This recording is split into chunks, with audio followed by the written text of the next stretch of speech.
¿Qué tal? ¿Cómo andan? ¿Qué dicen? Muy buenas noches. Bienvenidas, bienvenidos a QR. Hoy no hay pase a don Juan Di Natale, le mandamos un gran abrazo. Allí representando a toda la televisión argentina en la conducción de lo Martín Fierro. Pero mañana, por supuesto, haremos el pase correspondiente con Bienvenidos al Tren. Bueno, les voy a decir, nos viene algo bien, porque hoy es un día particular en un sentido. No hay una historia de esas que algo explota y se lleva todo puesto, se lleva toda la agenda puesta. Podríamos utilizar la imagen del árbol que tapa el bosque. No hay una cosa así, miren, la verdad no podemos dejar... Y entonces eso nos permite ver el bosque.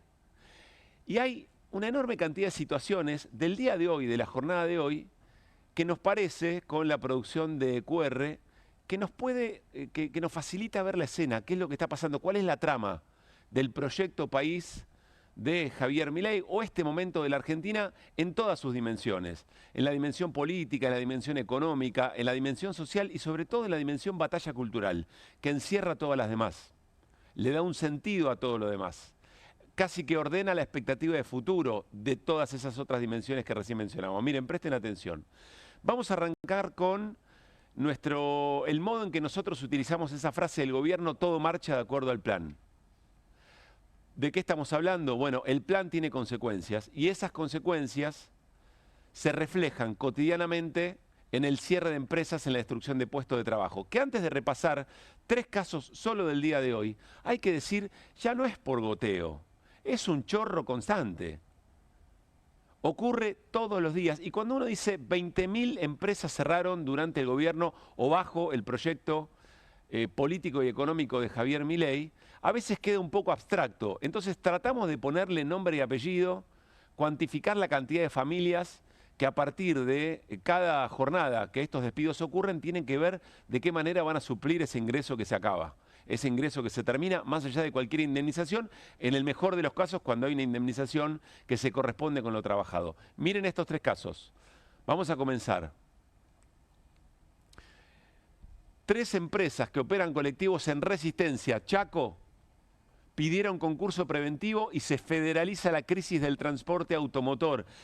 Esto puede no necesariamente, alguien puede pensar, no está dentro del esquema productivo, ustedes que siempre dicen que lo que se resiente es el esquema productivo. Bueno, sí, sí, porque son empresas de transporte que ya sea o en el sentido en que se les da un subsidio o en el aumento de la tarifa, por alguna razón son empresas que no dejan de ser rentables.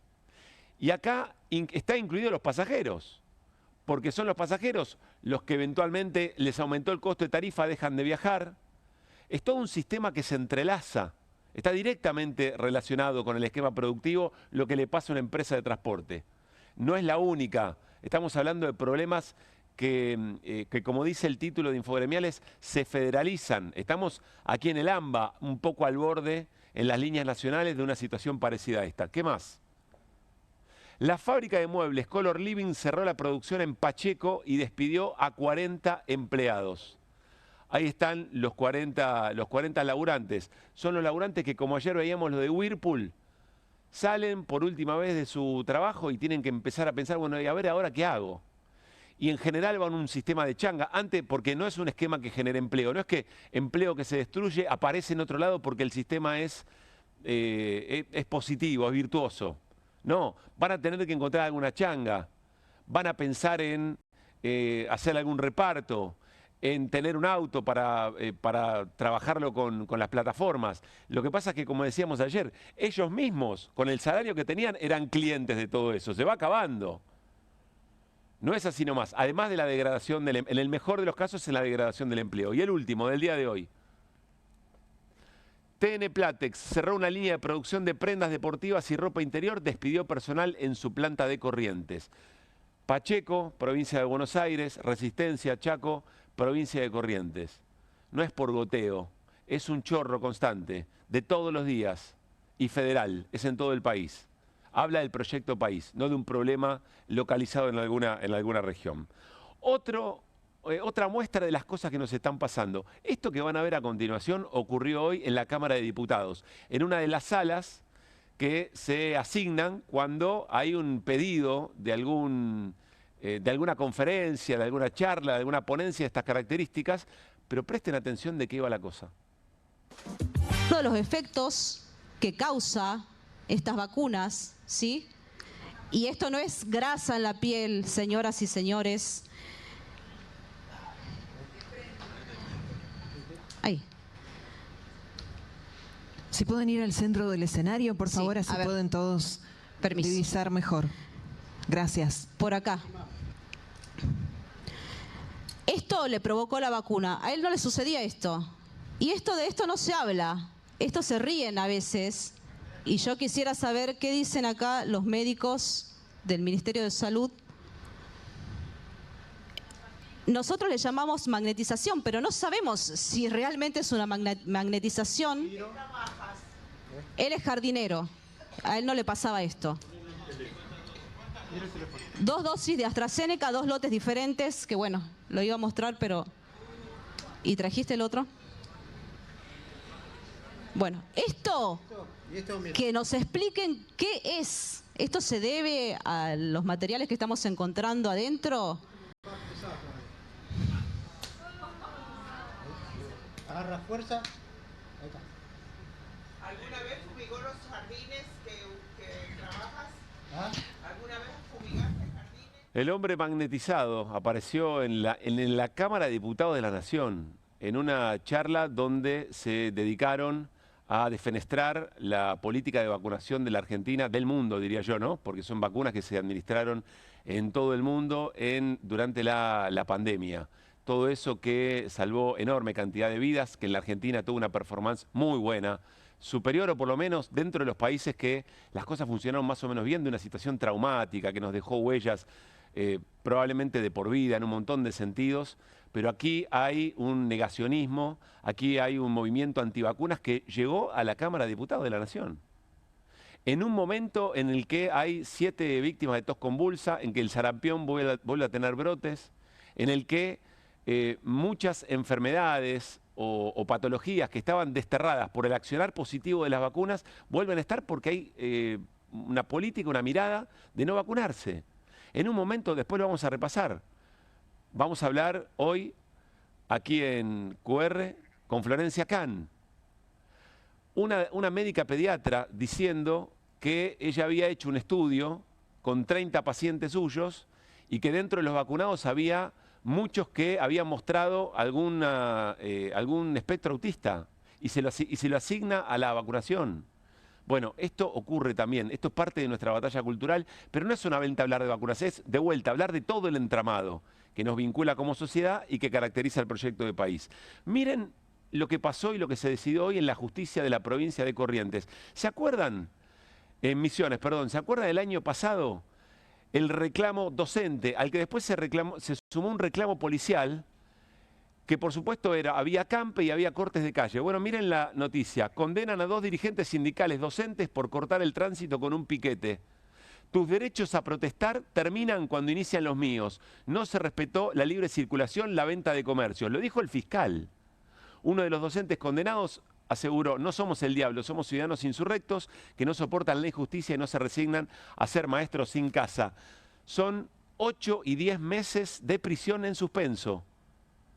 Es aleccionador, no van a ir presos. Si se suma otra causa, sí, se hace efectiva esta decisión, pero es una lección para todo el resto. Una provincia de nuestro país, el sistema judicial de una provincia de nuestro país dice: marche preso por haber cortado una calle en el marco de una protesta, defendiendo sus derechos. Vamos a hablar con una de las docentes que fue efectivamente condenada. Seguimos. Causa Andis. No, el episodio que hoy se conoció de la causa Andis, la causa 3, también dice todo lo que nos pasa. Explica en sí mismo. Son todos botones de muestra de las cosas que nos están pasando. Muy rápido. Sergio Mastropiero. Mastropiero, dije. Me dejé llevar por lo de Lelutier. Mastropiero. ¿Quién es? Es un empresario que fue socio estable de Fred Machado y que algún tipo de vínculo tiene con la empresa de aviación privada Baire Fly. ¿Por qué es importante? Porque se confirmó que Calvete le hizo en septiembre de este año una transferencia por millones y millones de pesos en el marco de toda la estructura de presuntos sobreprecios y sobornos y coimas por la venta de medicamentos en el marco de la Agencia Nacional de Discapacidad, y que este señor era una pieza fundamental para la gestión y la legitimación de esos fondos. Esa es la jerga técnica para el lavado de toda la plata de esa estructura de presunta corrupción que está investigando el fiscal Picardi y el juez Casanelo. Bueno, en el mar, como es tan importante, Mastropiero estaba volviendo de Estados Unidos y el juez Casanelo dijo, vayan a buscarlo, cuando aterrice ponga un pie en el aeroparque de la Ciudad de Buenos Aires, ni bien pone un pie en Migraciones, le toman el teléfono, es una requisa. Necesitamos ese teléfono para seguir investigando. Bueno, resulta que Migraciones no lo detuvo, la policía de la seguridad aeroportuaria lo corrió hasta fuera del aeropuerto. Cuando lo encontraron, dijo, no, el teléfono lo perdí, te pido 1000 disculpas, me hubiera encantado dártelo. Irina Hauser tiene todos los detalles de esto que vamos a conversar en un rato nada más. Otro elemento del día de hoy, volvemos a la gestión de la AFA, volvemos al Chiqui Tapia y algo que se está convirtiendo en una cuestión política profunda, de muchas repercusiones, de muchos entramados, compleja de ver, pero cada cosa que hace el Chiqui Tapia parece colaborar con todos sus detractores. Miren lo que pasó hoy. Después del título de escritorio que le dieron a Rosario Central, después de el puente, el pasillo, al que obligaron a jugadores de Estudiantes que se dieron vuelta, la AFA suspendió por 6 meses a Verón como presidente de Estudiantes y sancionó a los futbolistas por el pasillo contra Rosario Central. Les dieron 2 fechas a cada futbolista. Yo le voy a decir, cuando leí la noticia dijo, listo, chau, se pudre todo porque Estudiantes tienen que jugar cuarto de final. Después leí la letra chica, es a partir del 2026. Pero lo que me preocupó es que a mí me resultó verosímil que la sanción de Tapia fuera para lo que se resta jugar de esta liga. Y de alguna manera esa es la dimensión de lo que estamos. Vamos perdiendo registro de hasta dónde hay un acelerar en las curvas, de todos aparentemente. Porque claro, del otro lado también hay sectores que le están buscando todos los detalles a la gestión de Tapia porque están en otro plan. Tirar a Tapia para las sociedades anónimas deportivas, pero al mismo tiempo lo que hace Tapia tampoco puede dejar de comentarse. Es un problema en general. Sufre el fútbol argentino, pero ya es una discusión que está en boca de todos. Vamos a hablarlo, entre otras cosas, por supuesto. Como cada jueves está Carlos Heller con su experiencia de dirigente, además de hablar del momento económico, del momento del Congreso, por supuesto también. Y finalmente, con Martín Granowski nos vamos a detener, lo venimos preparando hace bastante tiempo, la tensión entre Estados Unidos y Venezuela. También son cosas que nos están pasando. Por el rol que tiene Estados Unidos, por la escalada bélica de Estados Unidos respecto de Venezuela. De Venezuela hablaba Scott Bessent cuando decía, bueno, acá no hacen falta las balas en la Argentina. En la Argentina instalar nuestro plan económico. Las balas no. ¿Se acuerdan que hablaba de evitar que Argentina sea un Estado fallido? Y cuando hablaba de Estado fallido hablaba de Venezuela. Hay una enorme cantidad de movilización de Fuerzas Armadas estadounidenses hacia el Caribe, apuntándole a Venezuela. Hoy Maduro tomó una decisión. Le revocó la concesión a 6 aerolíneas muy importantes porque hace 48 horas tomaron el consejo de riesgo de, entre otros, Estados Unidos, de interrumpir los vuelos a Venezuela.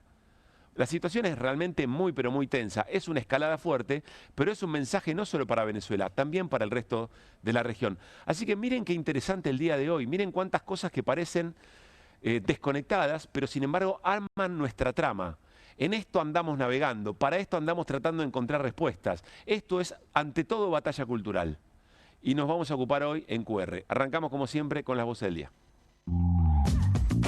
Apoyar a Israel es necesario porque significa apoyar los valores que hace 100 años nos hicieron grandes, pero que abandonamos y por abandonarnos nos hundimos en la miseria. Me parece una sobreactuación sin ninguna duda. Pone a la Argentina en una situación medio problemática en la escena internacional. Pero es que ideológicamente negacionista, sino que es un general libertario. Y eso hay que asimilarlo a lo que viene desarrollando desde el comienzo de la gestión de Milei de pérdida de soberanía en nuestro país. Este es un proyecto de más de 30 años y nosotros somos investigadores del CONICET y el apoyo del Estado ha sido fundamental. El presidente dice que quiere ser Alemania en 20 años. Hay que tomar medidas como las que toma Alemania.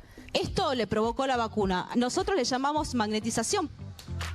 Es un retroceso prácticamente a la edad de piedra, ¿no? ¿Y cuál es el objetivo? ¿De que este modelo cierre con 20 millones de muertos para que te den los números? Porque los 47 millones que estamos viviendo en la Argentina pareciera ser que no es el número ideal de habitantes para este tipo de modelo porque no le cierra de ningún lado. La plata que se pone en el servicio ferroviario no es un gasto, es una inversión para garantizar la seguridad del pasajero. El otro día estaba mirando una imagen de un camión de Andriani en la ruta 3 que se le hundió la ruta. Esa es en la motosierra, ¿eh? Me cago en la ruta, me cago en la gente. Mientras estuve en la reunión no vi ningún contrapunto, al contrario, una reunión amena. Los números te dicen que en Argentina el 50% de la población trabaja en negro. Todos esos trabajadores carecen de cualquier tipo de derecho. Hasta ahora lo que estamos viendo, se perdieron 276.000 puestos de trabajo, cerraron 20.000 empresas pymes. Nosotros estamos dispuestos a sentarnos en un ámbito cordial de negociación con el gobierno, porque Gerardo Martínez es uno, la CGT está compuesta por muchos dirigentes y hay una nueva conducción. Hay un proceso de desindustrialización, va a quedar tierra arrasada. Yo en algún momento me equivoqué, dije que este gobierno no nos tenía en los radares. Los tiene en los radares para destruirnos. En 2 años, 1.800 panaderías cerradas. O sea, acá no subió nada, lo único que subió es la pobreza, la gente que te viene a pedir a la noche cuando cerra la panadería. O compro medicamento o como. Pero lo que más me preocupa es que mi hija la despidieron y no hay trabajo para nadie. Justo hablas con alguien que se quedó sin laburo hace 15 días. Creo que si no te endeudás de alguna manera, no llegás a nada. Hoy en día está costando vivir, duele vivir.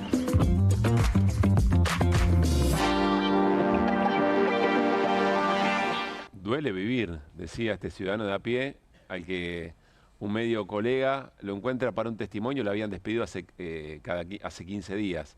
Cada vez va a aumentar más la chance de que cualquier consulta al voleo tenga que ver con una manera de resentirse del empleo en la Argentina, y ese doler vivir parece profundizarse. Muy buenas noches, Irina Hauser, ¿cómo estamos? ¿Qué tal? Buenas noches. Hola, Martín Granowski. ¿Cómo está, Pablo Caruso? Y bienvenido como cada jueves, Carlos Heller. ¿Cómo están? Buenas noches. Me interesó mucho plantearlo así el programa de hoy. Ahora nos vamos a ir metiendo en cada tema, pero todo está entrelazado, interconectado de alguna manera a una manera de ser de la Argentina, ¿no? Esto es lo que tenemos entre manos de alguna forma. ¿O no, ¿A Carlos? quién le preguntas? A vos, sí. Sí, claro. Es un tema del modelo. Todas son es modelo, claro, es modélico. Es modélico, sin duda. Yo miraba el repaso y me daba una gana de irme bárbara. No, sí, Carlos. te juro. ¿Cómo irte? Sí. ¿Por qué? Y porque eso es terrible, cuando juntás todo eso. Sos el tipo más optimista que conozco, Carlos, sí, de verdad te lo digo. Por eso te digo, imagínate. Pero déjame empezar por algún lado. Yo creo que el dato de que cerraron 20.000 empresas no está bien. ¿Por qué? Creo que cerraron muchas más. 20.000 es la diferencia entre las que abrieron y cerraron. Porque también se abren empresas. Pero el saldo es negativo en 20.000. El saldo es 20.000, negativo en 20.000, pero no es que cerraron 20.000, cerraron muchas más. Y eso desde el punto de vista de los trabajadores seguramente es más grave. Porque además no necesariamente las que se abren son de los mismos rubros de que las que se cierran. Y entonces va quedando gente en el camino. Cuando uno habla de desempleados, la persona que trabajaba en una empresa textil, y cerró la empresa textil y ahora anda en una bicicleta repartiendo paquetes, sigue teniendo un empleo, pero no tiene el mismo empleo que tenía antes. Entonces, todo es más grave que incluso lo que muestran esos números. Y bueno, y qué sé yo, y después lo que mostraste de las vacunas es para ponerse a llorar, ¿no? Ahora vamos a hablar con Florencia Camp, pero ahí te lo pregunto como diputado nacional, como una pregunta como ciudadano. ¿Cómo se hace para...? Nosotros queremos ir a elegir los 10 mejores goles de la temporada, pedimos un salón en diputados, ¿te lo dan? No, esto está organizado solo por algún diputado o grupo de diputados. Es una diputada del PRO, creo que lo organizó. Marilú Quirós, pero pide la sala y se la autoriza la DAM. Y se la autoriza la presidencia de la Cámara o la dirección de la Cámara en cabeza de la presidencia. Pero tiene que tener algún criterio para organizar, porque si no todos los diputados y diputadas podrían... Todos pueden pedir y después te dan o no te dan. Te dicen que sí o te dicen que no. Más, en este caso, creo que Yedlin y algunos diputados más de nuestro espacio, que son... Yedlin, que es de la Comisión de Salud. De Salud y demás, se han opuesto a esto y han tratado de que no suceda, pero las autoridades de la Cámara decidieron seguir adelante. Como que además es la misma seriedad, entre comillas, que cuando Milei habla del 17.000% de inflación probable. Digo, eso Sí, es igual, claro. digo, es un caso. Digo, pobre tipo el jardinero. No sé por qué tiene eso, pero me acuerdo que cuando empezaron las vacunas, incluso me acuerdo, yo tengo, entre otras dosis, algunas de AstraZeneca también, y uno leía, es decir, hay casos de... Claro, si uno no ve estadísticamente, no tiene ningún sentido eso, no tiene ningún, digo, sin ser médico lo digo, no tiene ninguna seriedad. Pero ten en cuenta No que el tiene ninguna ministro de seriedad, Salud... Porque es obvio que puede haber 5 casos... El ministro de Salud de nuestra nación, sí, me estoy refiriendo al señor Kennedy, sí, es el abanderado... ¿Cómo Kennedy? ¿Sí? El ministro de Salud de los Estados Unidos. Ah, claro. Bien, estuve lento. Kennedy, Mala mía. Kennedy, Mr. Kennedy. Es uno de los líderes mundiales de la cosa antivacuna. Y como nosotros tenemos alineamiento incondicional con los Estados Unidos, seguramente la política argentina es ser antivacuna. Kennedy estuvo con Lugones acá, aparte de todo. Kennedy estuvo con Lugones Por eso acá, te digo, claro. si no hay que sorprenderse, es todo parte de lo mismo. Es todo parte de lo mismo. Ninguna de esas cosas que vos mostraste son hechos casuales o aislados. Ese alineamiento incondicional lleva adentro cada una de esas cosas. Sí, lleva valores, no solo valores económicos. No solo valores económicos, claro, sino culturales, sociales, etcétera, etcétera, etcétera. A mí me parece que ese es el punto, que lo que a mí me genera mucha desazón es que este tipo de acontecimientos nosotros intentamos contestarlos o desarmarlos con una explicación y diciendo la pavada que están mostrando, pero una vez que ese recorte circula, ¿no? El tipo magnetizado con la otra diciendo que se dio la vacuna, cualquier argumento muere, es terrible. No sé. ¿Sí? Sí, yo tampoco estaría tan... Vos sabés que a esa diputada... Puede pasar, digo, no digo que no, no pero vamos a vi un ver, reportaje interesantísimo que le digo, hicieron. pero instalan, ¿sí? perdón. No, dale. Digo, le dan manija, sí, por supuesto. Hay sí, además el caso es curioso, entonces no subestimaría tanto a la sociedad, probablemente... No, pero los que creemos en las vacunas vamos a seguir creyendo en las vacunas y vamos a seguir apoyando las vacunas y nos vamos a seguir quejando de la falta de vacunas. Pero... qué sé yo, o sea, para algo lo hacen. Sí, claro. O sea, digo, su famosa batalla cultural es esto, ¿no? Lo que vos mencionabas. Para que baje el nivel de vacunación, aparte. Bueno, y para eso, y para justificar... Y para destruir valores científicos, que esa es la otra cosa. Bueno, también. Es eso. Sí, exacto, ese es el otro punto. No. Claro. Pero... ¿La viste en un reportaje? ¿Te llamó la atención? Me llamó la atención, claro, porque el periodista con un poco de picardía le pregunta por la aftosa. Sí, ¿querés verlo? Claro, lo tenés. Lo tenemos. Y ahí dice, no, eso es distinto. Sí, porque estaban vacunadas. Porque las vacas está bien que las vacunen. Con el colega Jairo Straquia. Claro, hoy lo vi, me llamó la atención, qué bueno. ¿Vos estás en contra de la ley de vacunación? Como congresista te pregunto, ¿vos vas a promover...? Obligatoria y compulsiva, sí. Estoy en contra. Obligatoria y compulsiva, sí. Porque tenemos que tener, y eso va en contra también de la misma ley, de leyes que hablan de nuestra libertad. ¿A qué te dedicas vos, Marilú, ahora cuando dejes el Congreso?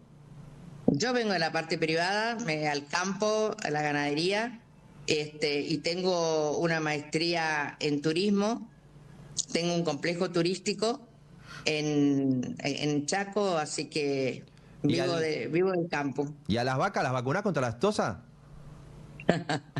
Esa parte se dedican los veterinarios y todo.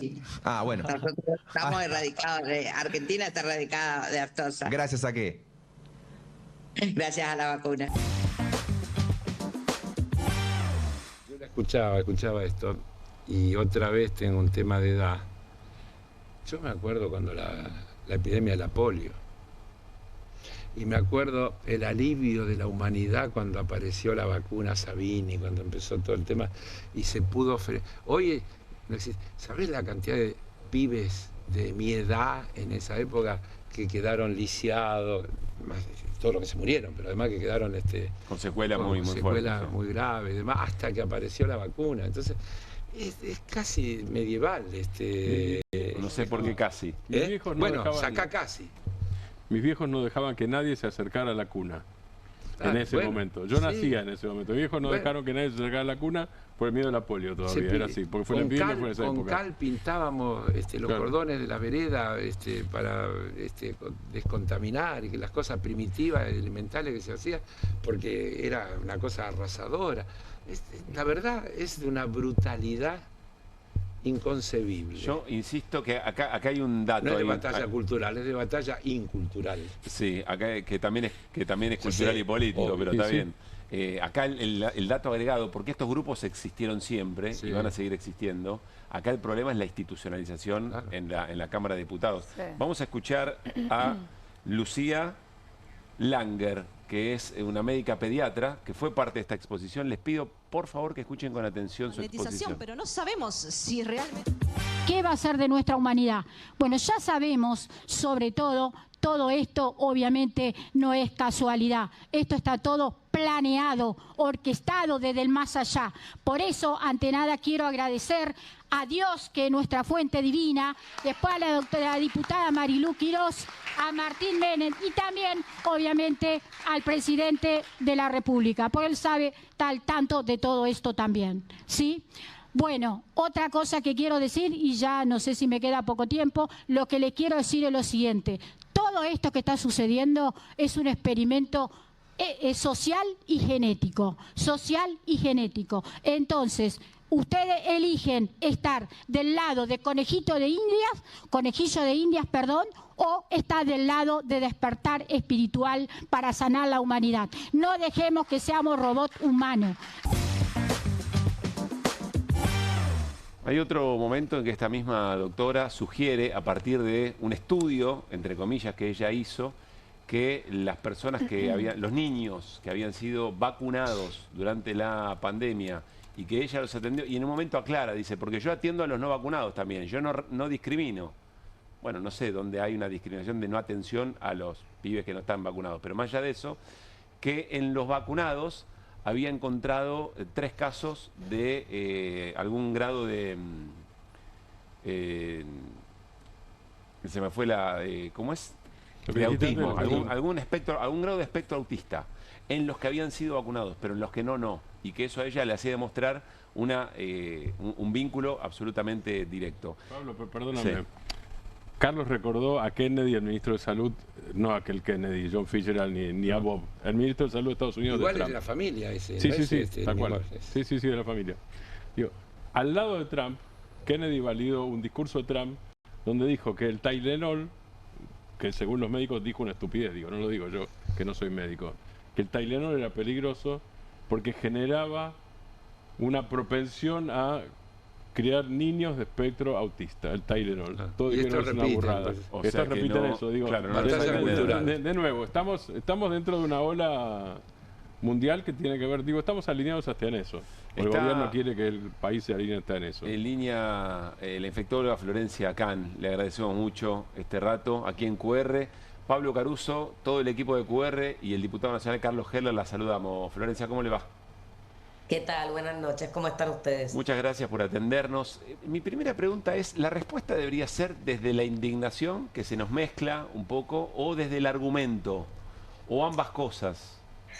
Bueno, en realidad, por supuesto que es totalmente indignante que sucedan estas cosas, que estemos en el año 2025 dando este tipo de discusiones y que sobre todo causa mucha indignación que se valide y que se organice este tipo de evento en la Cámara de Diputados. Yo creo que no es casualidad, las cosas pasan en un contexto determinado y me parece que estos grupos antivacunas, que cuantitativamente no son muy grandes, aunque están en crecimiento, siempre existieron, pero ahora hay desde las esferas más altas del poder una validación del discurso anticiencia, de los discursos de odio en general, pero sobre todo el discurso anticiencia, que hace que esta gente que por ahí solía ser más de nicho se sienta empoderada para decir cualquier cosa, porque nada de lo que dicen tiene respaldo de la evidencia científica. Yo creo que, más allá de la indignación que nos genere ante tu pregunta, lo importante es si hay evidencia científica de las cosas que dicen o no, y claramente nada de lo que dicen tiene evidencia científica, y yo creo que hay que informar siempre desde la evidencia, porque la verdad es que esto puede traer mucha confusión a mucha gente que genuinamente puede creer en cosas que escucha, más cuando dice, bueno, si esto lo están haciendo en la Cámara de Diputados, debe ser algo serio, ¿no? Nosotros desde las sociedades científicas enviamos una carta dirigida justamente a Martín Menem pidiendo la suspensión de este evento antivacunas. Por supuesto que no recibimos respuesta y el evento claramente se hizo, pero la verdad es que es muy complejo porque el contexto no ayuda, y mientras tanto las coberturas de vacunación siguen cayendo en picada y enfermedades que estaban controladas empiezan a volver. Mis compañeros y compañeras tienen preguntas, pero quiero amplificar un poquito eso que decía Florencia. ¿De qué manera, cómo se está viendo en concreto que va cayendo la vacunación? ¿Cómo se percibe y qué consecuencia tiene hoy? Bueno, esto viene sucediendo ya hace unos años, pero por ejemplo cuando se miden las coberturas de vacunación de las vacunas de los 5 años, que son las que reciben los chicos entre que están terminando el jardín y empiezan la escuela primaria, vemos que las coberturas para algunas vacunas no llegan al 50%, o dicho de otra manera, la mitad de los chicos no está recibiendo las vacunas que le corresponden. Una de esas vacunas es la vacuna triple viral que protege contra sarampión, rubiola y paperas, y nosotros estamos con un brote de sarampión. O sea, tuvimos un brote de sarampión, ahora se detectaron 4 casos de una familia no vacunada que fue de Bolivia hacia Uruguay y pasó por varias provincias de Argentina en un transporte público. Las Américas perdió el estatus de región libre de sarampión porque hay transmisión sostenida por más de un año en Canadá. Entonces, estamos teniendo coberturas de vacunación muy bajas para enfermedades que son muy contagiosas y que son potencialmente muy graves. Y esta caída en las coberturas la vemos no solo a los 5 años, también a los 11 y en general en todas las vacunas de calendario, lo cual pone en riesgo que enfermedades que estaban controladas puedan volver. Este año ya tenemos 7 bebés fallecidos por tos convulsa, una enfermedad que se puede prevenir vacunando a las embarazadas después de la semana 20, con lo cual, digo, hay datos concretos que nos muestran que cuando las coberturas de vacunación bajan, enfermedades que estaban controladas vuelven. Irina. Florencia, ¿qué tal? Quería preguntarte, ¿qué propósito le ves a estos grupos antivacunas? Vos estás hablando justamente del regreso, rebrote de enfermedades a causa de la falta de vacunas. Ellos hablan de supuestos problemas de salud no respaldados que traerían las vacunas. ¿Qué es lo que están buscando? Bueno, a ver, yo lo que creo, la verdad que de las cosas que vi, que se hablaron en el evento y los argumentos que suelen dar, son cosas que ya la ciencia demostró que no es así. Por ejemplo, cuando relacionan las vacunas con el autismo, eso data de muchos años, ya por el año 98, que se había publicado un artículo que relacionaba ciertas vacunas con el autismo y después se demostró que todo ese trabajo, toda esa investigación había sido un fraude y le quitaron la licencia a ese médico. Pero bueno, es muy difícil desmentir algo que está tan armado. ¿Qué buscan con esto? Sinceramente no sé, creo que en parte hay un tema de provocación, y ya te digo, este tema de el discurso anticiencia que cala muy hondo, y sobre todo esto también de, bueno, yo en mi cuerpo decido qué vacuna me pongo, qué vacuna no, y hay un tema también que las vacunas no son solamente de beneficio individual. El que se vacuna se protege, pero también protege a quienes lo rodean. Así que yo creo que es una mezcla de provocación, ignorancia y bueno, básicamente eso. Lo que pasa es que el daño que pueden producir estas cosas es muy, muy grande. Martín. Martín Granowski, Florencia, buenas noches. Vos decías anticiencia recién y lo combinabas con individualismo, o yo lo combino, vos dijiste las dos cosas.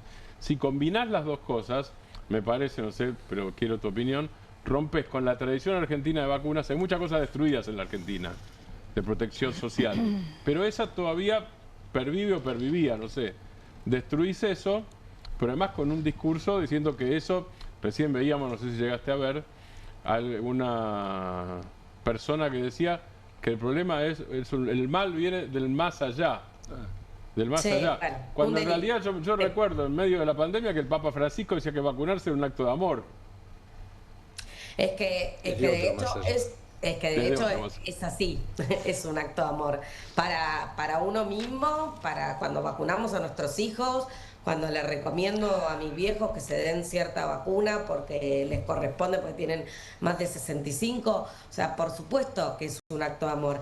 Pero ahí hay un tema importante, claramente no es una prioridad ni la ciencia ni el tema de las vacunas en particular actualmente, porque si tenemos en cuenta que este año se desmanteló la Dirección de Control de Enfermedades Inmunoprevenibles y despidieron a muchísima gente, más de 30 y pico de personas para una dirección que tenía 40, que formaban, que hacían todo el laburo de lo que implica el calendario tan complejo que tenemos y tan completo, y que se ocupaban de todo, de la nominalización de vacunas, de todo lo que se te puede ocurrir, del transporte, de la cadena de frío. Bueno, toda esa dirección del Ministerio de Salud fue desmantelada y fue así, directamente por una cosa a dedo totalmente, porque era una de las direcciones más eficientes de todo el Ministerio de Salud.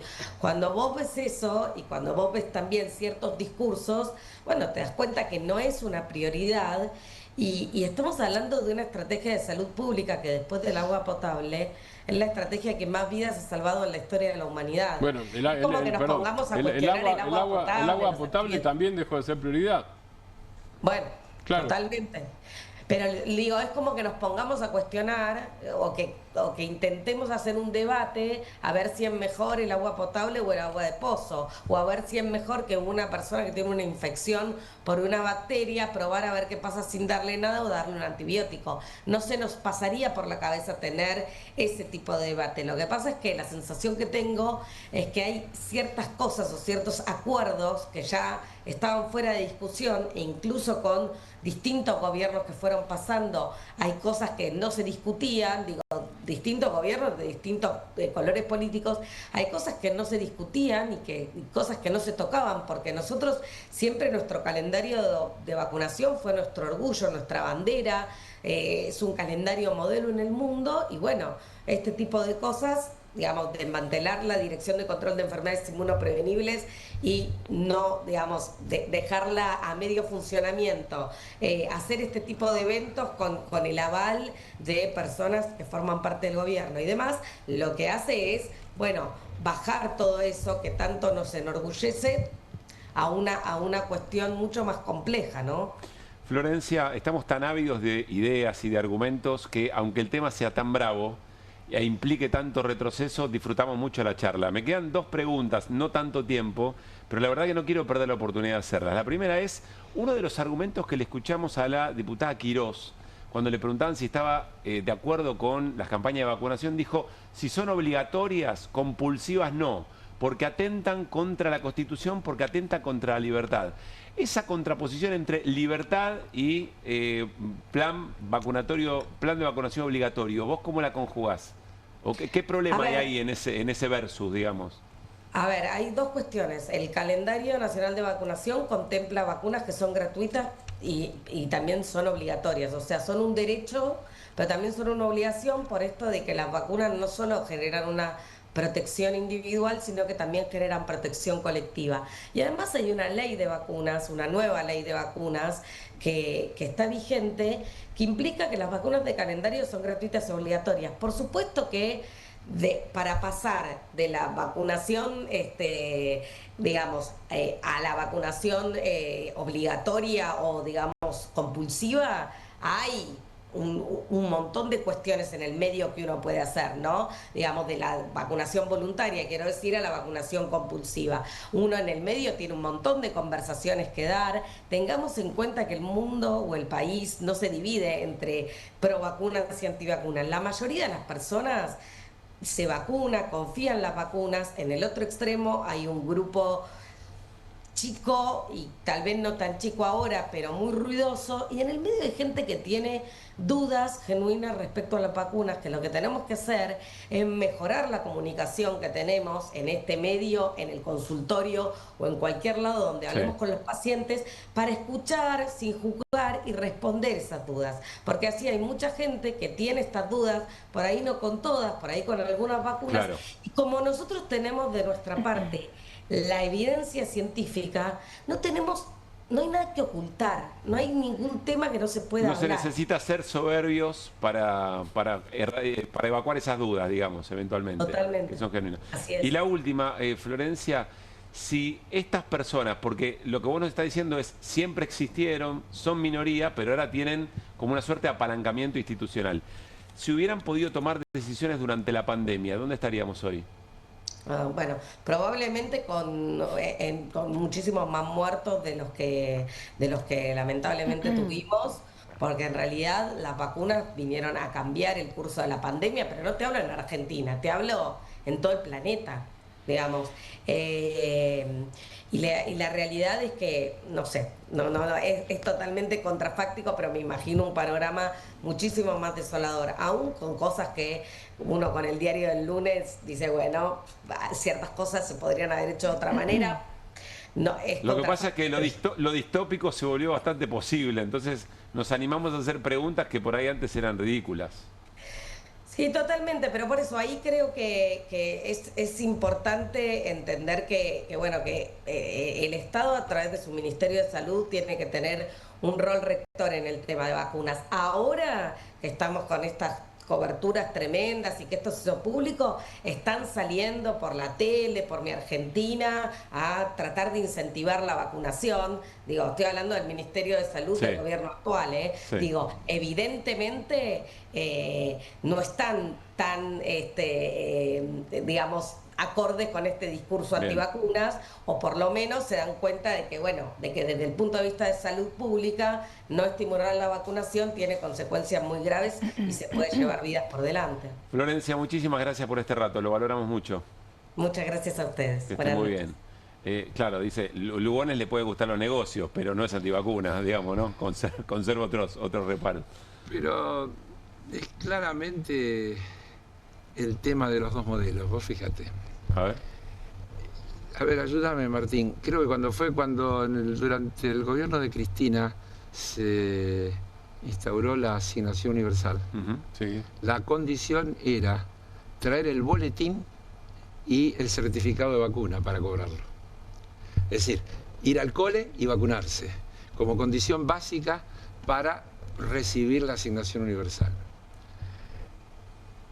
Milei, campaña electoral, candidato a presidente, dijo, ¿quién puede impedir si yo quiero vender un órgano mío? El derecho a la libertad absoluta. Pues los dos modelos, en cada una de las cosas te van a aparecer siempre, por eso está bien, batalla cultural, porque el fondo es ese. Es esta cosa tan atractiva que es la libertad, planteada como un valor absoluto. Es decir, bueno, yo puedo agarrar corriente de contramano porque ¿quién me puede obligar a ir por donde dice la flecha? ¿No? Va en contra de la Constitución y la libertad que consagra. Yo soy libre de andar por donde, y así te puedo dar 200 ejemplos. Ese es bastante gráfico. Es absurdo poner a la libertad como un valor absoluto fuera de las reglas de la convivencia, de la integración social, etcétera, etcétera, etcétera. No resiste. Lo que vos decías recién. Yo no puedo, perdóname, termino. Sí. Cuando yo no me vacuno, no es solo que tengo el derecho a joderme, me convierto en un portador contaminante y estoy afectando a la sociedad en la que vivo. Entonces es yo individuo absoluto con derechos para hacer lo que se me cante, o yo individuo integrante de una sociedad que pone reglas, fija límites y hace a la convivencia, a la integración de esa sociedad. Ese es el tema de fondo. En cada tema que saques van a aparecer los dos modelos con toda nitidez. Lo que vos decías recién de la asignación universal por hijo, Carlos, justamente, fíjate que había contraprestación obligatoria. Claro. Ahora, las contraprestaciones obligatorias eran políticas sociales en sí mismas. Exacto. O sea, sumaban y multiplicaban. Exacto, Digo, de eso se trata. era eso justamente. Y en el tema de las vacunas yo me acuerdo, yo supongo que cada uno debe tener ese recuerdo, pero yo me acuerdo la primera vacuna de COVID, yo tenía, en ese momento me tocó en la cancha de los Andes, abajo de la tribuna, cuando se juntaron 20 personas y terminó el lote, la gente lloraba, me incluyo, lloraba y aplaudía. Y terminamos abrazando a las enfermeras, a quienes daban vacuna, a los médicos y médicas, etcétera, etcétera. Digo, ese era el clima. Ese era el clima. Ahora, en ese momento, Valeria Di Croce, que estuvo aquí en el programa varias veces, Valeria Di Croce, en el libro sobre los libertarios, explica la relación entre aquel momento, entre los que decían, bueno, lo que vos decías, Carlos, recién, libertad absoluta, que era yo hago lo que quiero, más allá de que algunas políticas, si, como decía Florencia Can recién, uno puede históricamente revisarlas, algunas políticas oficiales de cierres en algún caso, pero no importa, estamos hablando de ese momento, no de lo que uno puede decir hoy. Pero en aquel momento lo que planteaban era la libertad absoluta, que no es libertad. Martín, hoy yo nombré lo de la Sabin. Cuando aparecieron las vacunas también fueron cuestionadas. Si no iba a generar cosas peores, mayores, qué sé yo cuánto. Siempre existieron esas el problema Igual es que... durante la pandemia y en el gobierno de Alberto, y retomando lo que decías del libro de Vale Di Croce, los grupos antivacunas fueron los primeros libertarios en salir a la calle con el discurso más violento. Exacto, tal cual. Y los que empezaron a legitimar además un discurso y instrumentos más violentos para manifestarse. Y eso se sostuvo en el tiempo y fue creciendo, creció después en los streamings. Eso, bueno, lo cuenta mucho y son Valeria. los que cuestionan el calentamiento global. Y cada tanto no es Milei un tema, no son las claro. vacunas sueltas. Cada tanto Milei dice, este movimiento por la libertad de la Argentina empezó en el 2020-2021, dice Milei, exactamente. Quiero cerrar el tema, aprovecharla, Carlos, para hablar del momento del plan económico de Milei. ¿Echarme a mí? Aprovechar. Es la segunda vez, Carlos, que no. Era un mimo. Vengo más. No, quiero rescatar algo muy importante que dijo la doctora Florencia Can. Dice, no hay personas que tienen dudas genuinas y no es necesario ser soberbio. Lo de soberbia lo agregué yo, pero ella decía, por más que la razón científica esté de este lado, hay que explicarlo. Y yo agregué, no con soberbia, ¿no? Porque hay que entender que aquí puede generar genuinas dudas sobre algún sector de la población. Bueno, vamos a meternos en el momento económico de la Argentina a partir de un disparador que no es de hoy, que es de ayer, si no me equivoco, pero estando aquí, Carlos, insisto, queremos aprovecharlo para que nos explique un poco, a ver, cómo de acá se puede desprender esa lectura. La noticia es esta, ayer la compartimos. Santander y BBVA toman medidas ante el mayor riesgo en la Argentina. Los bancos reconocen que la situación es peor de lo anticipado. Ambas entidades frenan la concesión de crédito para protegerse y eliminan coberturas sobre los beneficios y el capital por su alto coste. En un momento decía, bueno, al principio tenía que ver con la incertidumbre política, está en el segundo párrafo, los elevados tipos de interés y las presiones cambiarias. Eso en el paquete general, ¿no? Y después aclara, un poquito más abajo, dice, Santander fue más allá. Básicamente los únicos préstamos que concedemos en Argentina son a empresas exportadoras en dólares y energéticas. A partir de esta información, publicada en un medio español, ¿cómo pintás la escena económica, Carlos? Bueno, tal vez esa noticia sirve para entender algo que muchas veces yo repito, de que cuando nos aburren hablando de la macro, hay que hablar de lo que le pasa a la gente. Es decir, la verdadera política económica tiene que ver con cómo le va a los que laburan, cómo le va a los que tienen un comercio, cómo le va a los que producen en el campo, etcétera, etcétera. Lo que esa nota está reflejando es que los bancos, que no son entidades de beneficencia, pretenden prestarle a empresas y personas que presuntamente están en condiciones de devolverle. Porque si no, los que se convierten en inviables son los bancos. Claro.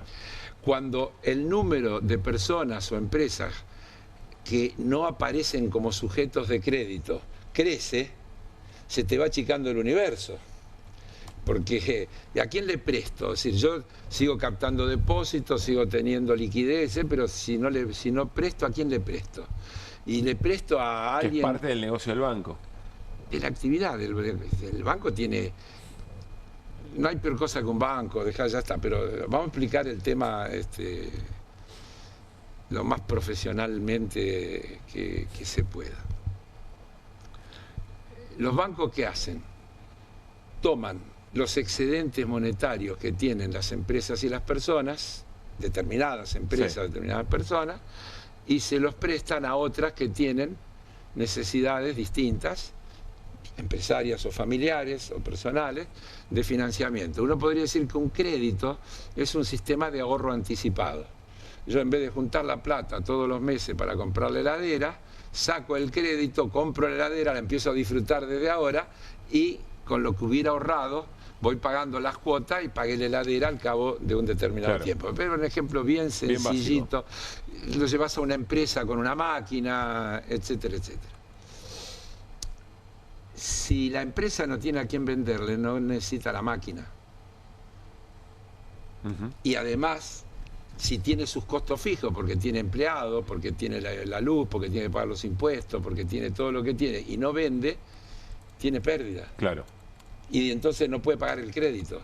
Normalmente, la historia muestra que hay dos cosas que primero se dejan de pagar o que se comienzan a atrasar: los impuestos y los créditos.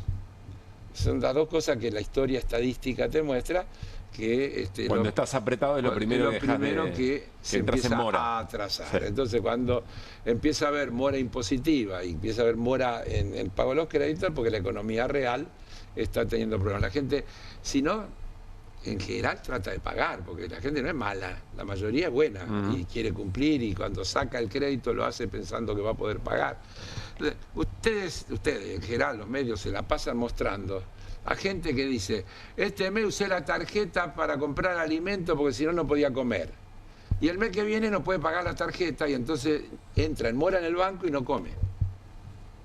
Ni tarjeta ni alimento. Ni tarjeta ni alimento. Claro, entonces, eso es lo que está reflejando esa nota de un diario español que dice que dicen los bancos españoles que operan en la Argentina, y que yo, por experiencia profesional, te puedo decir que está extendido al conjunto del sistema. Nadie lo va a decir públicamente, pero en las conversaciones off the record todo el mundo dice: ¿a quién le prestamos? Claro. ¿Quiénes son los sujetos de crédito solvente en la Argentina hoy?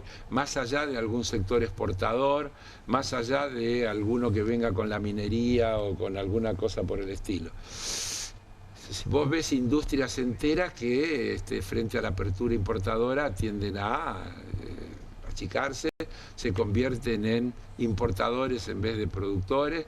Bueno, y puede ser que hagan el mismo negocio. Yo creo que la semana pasada yo daba el ejemplo incluso de las terminales automotrices. Y ahora General Motors o a la Ford le puede con el tema del convenio marco con Estados Unidos. Claro, en el marco del convenio con Estados Unidos le puede convenir importar autos, exportar autos para la Argentina, y va a ganar más guita que produciéndolos en la Argentina. ¿Qué es lo que va a desaparecer? Los autopartistas. El tipo que hace caja de cambios se terminó. Claro, limpia parabrisas, faroles, lo que sea, los autopartistas. Y esos autopartistas son los que tienen trabajadores. Las terminales tienen muy pocos trabajadores de la industria automotriz. El grueso de los trabajadores del sector están en los autopartistas.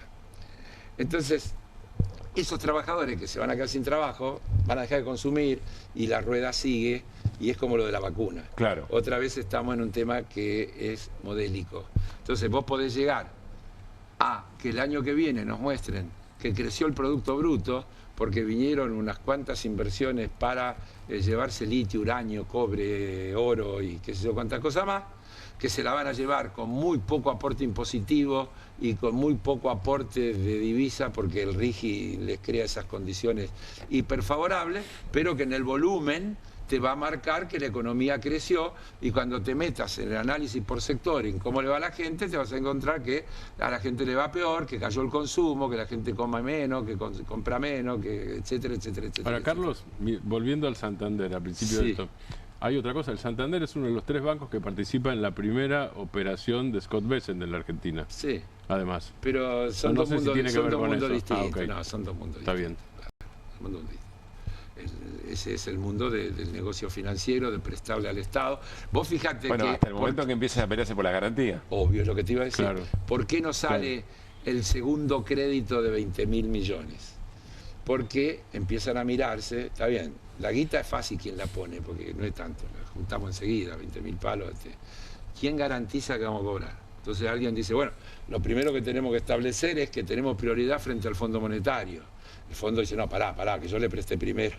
Prioridad tengo yo, el primero que tengo que cobrar soy yo. Bueno, que garantice el Tesoro de Estados Unidos. Tesoro de Estados Unidos mira para el costado y le aparecen los senadores, los diputados, y dicen, che, ustedes, los líos que tenemos acá en Estados Unidos y ustedes le están prestando, van a garantizarle a la Argentina, ¿por qué no le garantizan a los empresarios, a los productores norteamericanos? Entonces, el Tesoro se corre. Dice, no, nosotros tampoco.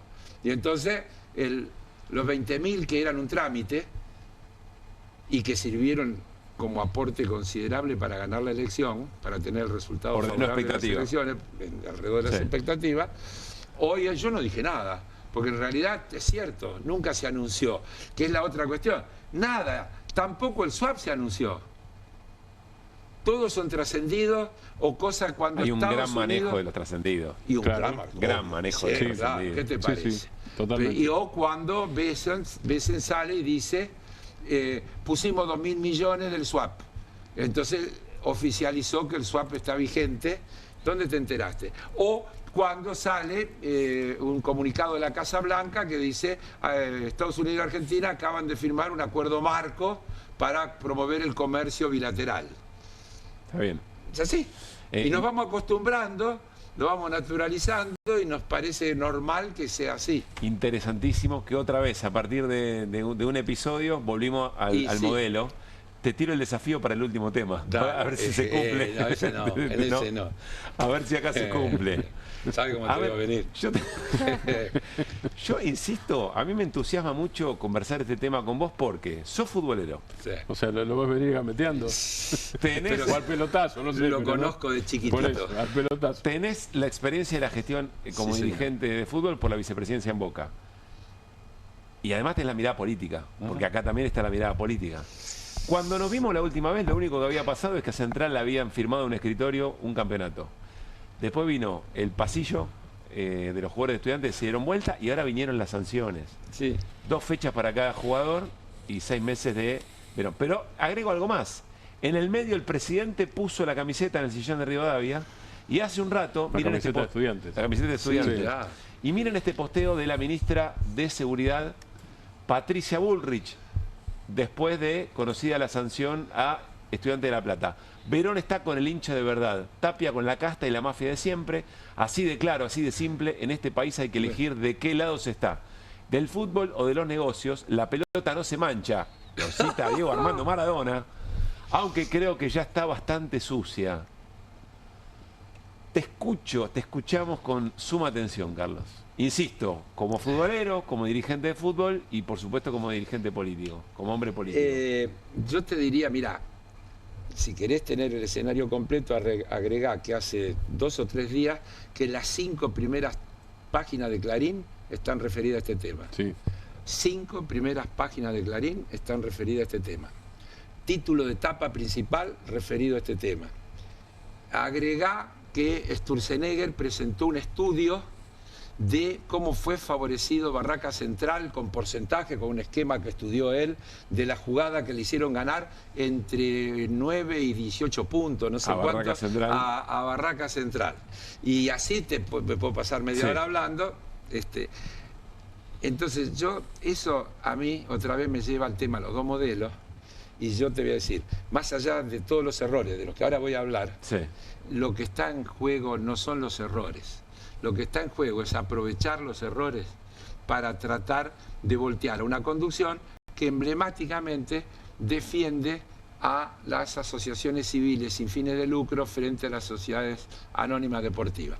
Es lo mismo que cuando algún periodista, eso yo lo escuché, llamar a ir a la cancha de Boca a manifestar para pedir que se vaya a la comisión directiva cuando Boca tuvo esa racha que perdió 2 o 3 partidos seguidos. O sea, la gente tiene que ir a la cancha, tiene que ir a pedir, hay que sacar esta comisión directiva ya.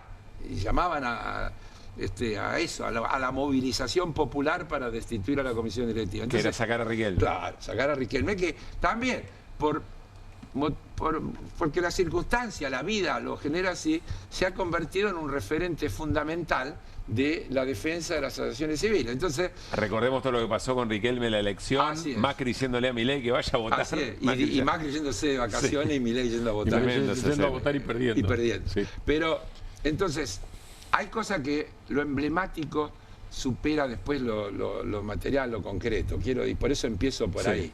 Entonces, yo emblemáticamente, esto es un disparate que en los diarios digan que en la Casa Rosada desestimaron la intervención a la AFA por ahora, por las sanciones que la FIFA le podría aplicar, porque yo sé que el fútbol tiene un sistema de protección, que si la AFA fuera intervenida, automáticamente Argentina se queda fuera de todas las competencias internacionales.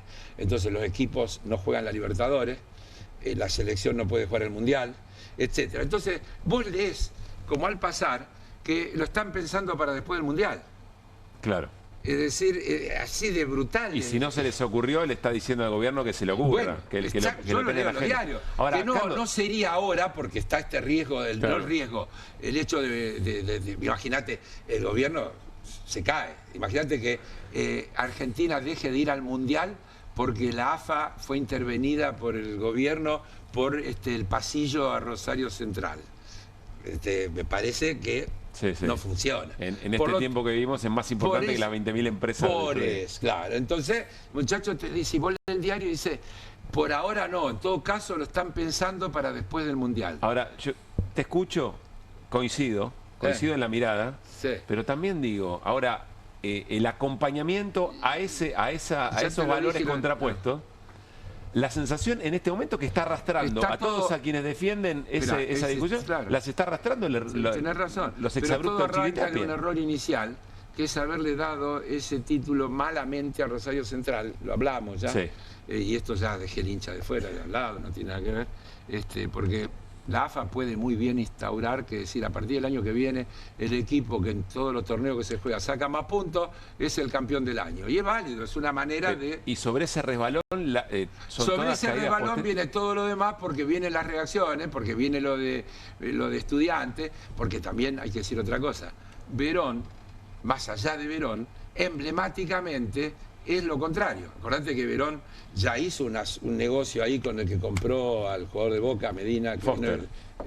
Claro, 15 millones de dólares. Foster Gillette. El Gillette, ese sí, que puso 15 millones de dólares para pagar la rescisión de Medina, que fue a parar de Boca a Estudiantes de La Plata, y Verón aparece como uno de los voceros más visibles de la defensa de la Sociedad Anónima Deportiva. Es decir, él y Macri, yo diría que son emblemáticamente los mayores representantes de eso. Verón, con su prestigio de jugador, de jugador de club, de jugador de selección, etcétera, etcétera, y hoy presidente de Estudiantes, juega abiertamente. Entonces, aparece como emblemático.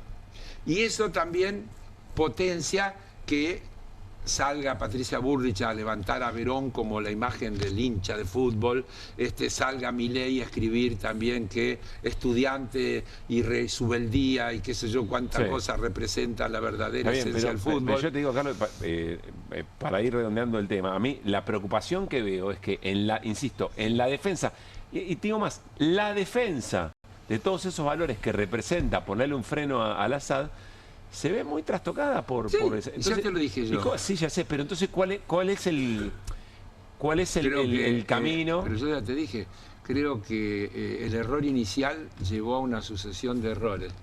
Ninguno que justifique lo que le quieren hacer a la AFA y al presidente de la AFA. Para mí. Entonces, porque después todas las otras discusiones son, la verdad, abiertas, se puede llegar a 200.000 conclusiones. Podríamos discutir, yo por ejemplo soy un convencido de que el VAR viene a mejorar la situación, porque con todos los errores que se siguen cometiendo, es menos discrecional que un juez de línea. Sí. Agrega y claro. Lo que pasa es que vos ves el partido. Lo que pasa es que hoy lo ves mejor, porque hoy la tecnología. Porque hay mucha cámara. Sí, porque hay mucha cámara. Porque hoy queda más expuesto. Sí, queda más expuesto. Pero imagínate que estuviéramos con los jueces de línea como única. Entonces, cuando también el otro día. La fecha pasada, yo sé que es un caso, y está Marco Teruggi, ya cerramos el tema, pero el otro día. En el partido de Barracas no era Barracas, Central Córdoba con San Lorenzo, los jueces no vieron un penal y el VAR ve un penal que el resto no había visto. Sí. O sea, lo que ven... Pero es que para eso está el VAR. El VAR pero está para... El VAR es Le hizo ver algo al juez que no existía. Exacto, pero no, espera. Primero conceptualmente. El VAR es un asistente del árbitro. La última decisión es siempre del árbitro. No hay, el VAR no decide nada. Sí, no es del VAR. Está bien, igual es un caso, pero fue... pero digo, es bravo el último, la decisión es del árbitro. Por eso el tipo cuando hace, y la va a ver, y dialoga, y los árbitros que están en el VAR le dicen, mirá la pierna, cómo lo toca, y el ángulo del codo, y está bien, pero para darte, yo también estoy de acuerdo con el VAR, y eventualmente lo que hace es deja más expuesto... No, lo que te voy a decir, pero yo no te dije que es perfecto, está ni bien. que hay errores, porque hay un factor siempre de interpretación, hasta que no sea absolutamente automático y electrónico, cosa que no sé si algún día va a poder ser. Ojalá que no. Siempre va a haber una subjetividad, que hay un factor humano, porque en última instancia, ¿tuvo la intención o no tuvo cuando hizo así con el brazo? Se estaba tratando de proteger del golpe. Después está el tema de los milímetros. Sí, pero estamos de acuerdo. Lo que digo es que estando el VAR se hace todo más... yo tengo una teoría. Más grueso, se observa la con ley más... del offside con el VAR y la tecnología no puede ser milimétrica, tendría que tener 30 centímetros. Yo lo dije hace un montón eso. Entonces, pero es más grosero. El VAR expone más la grosería y eso genera más calentura. Al mismo tiempo le crea un límite más grande al que toma las decisiones, que queda más expuesto. Bueno. Entonces, el error original no se puede corregir con errores en cadena, porque empeora la situación. Creo que ahí la AFA y su conducción se equivoca redoblando la apuesta en cada una de las circunstancias. Pero eso a mí no me hace perder de vista que el tema central no es ese. Mirá, y cierro y me voy. Yo leo la noticia de Boca, búscalo, son todas malas.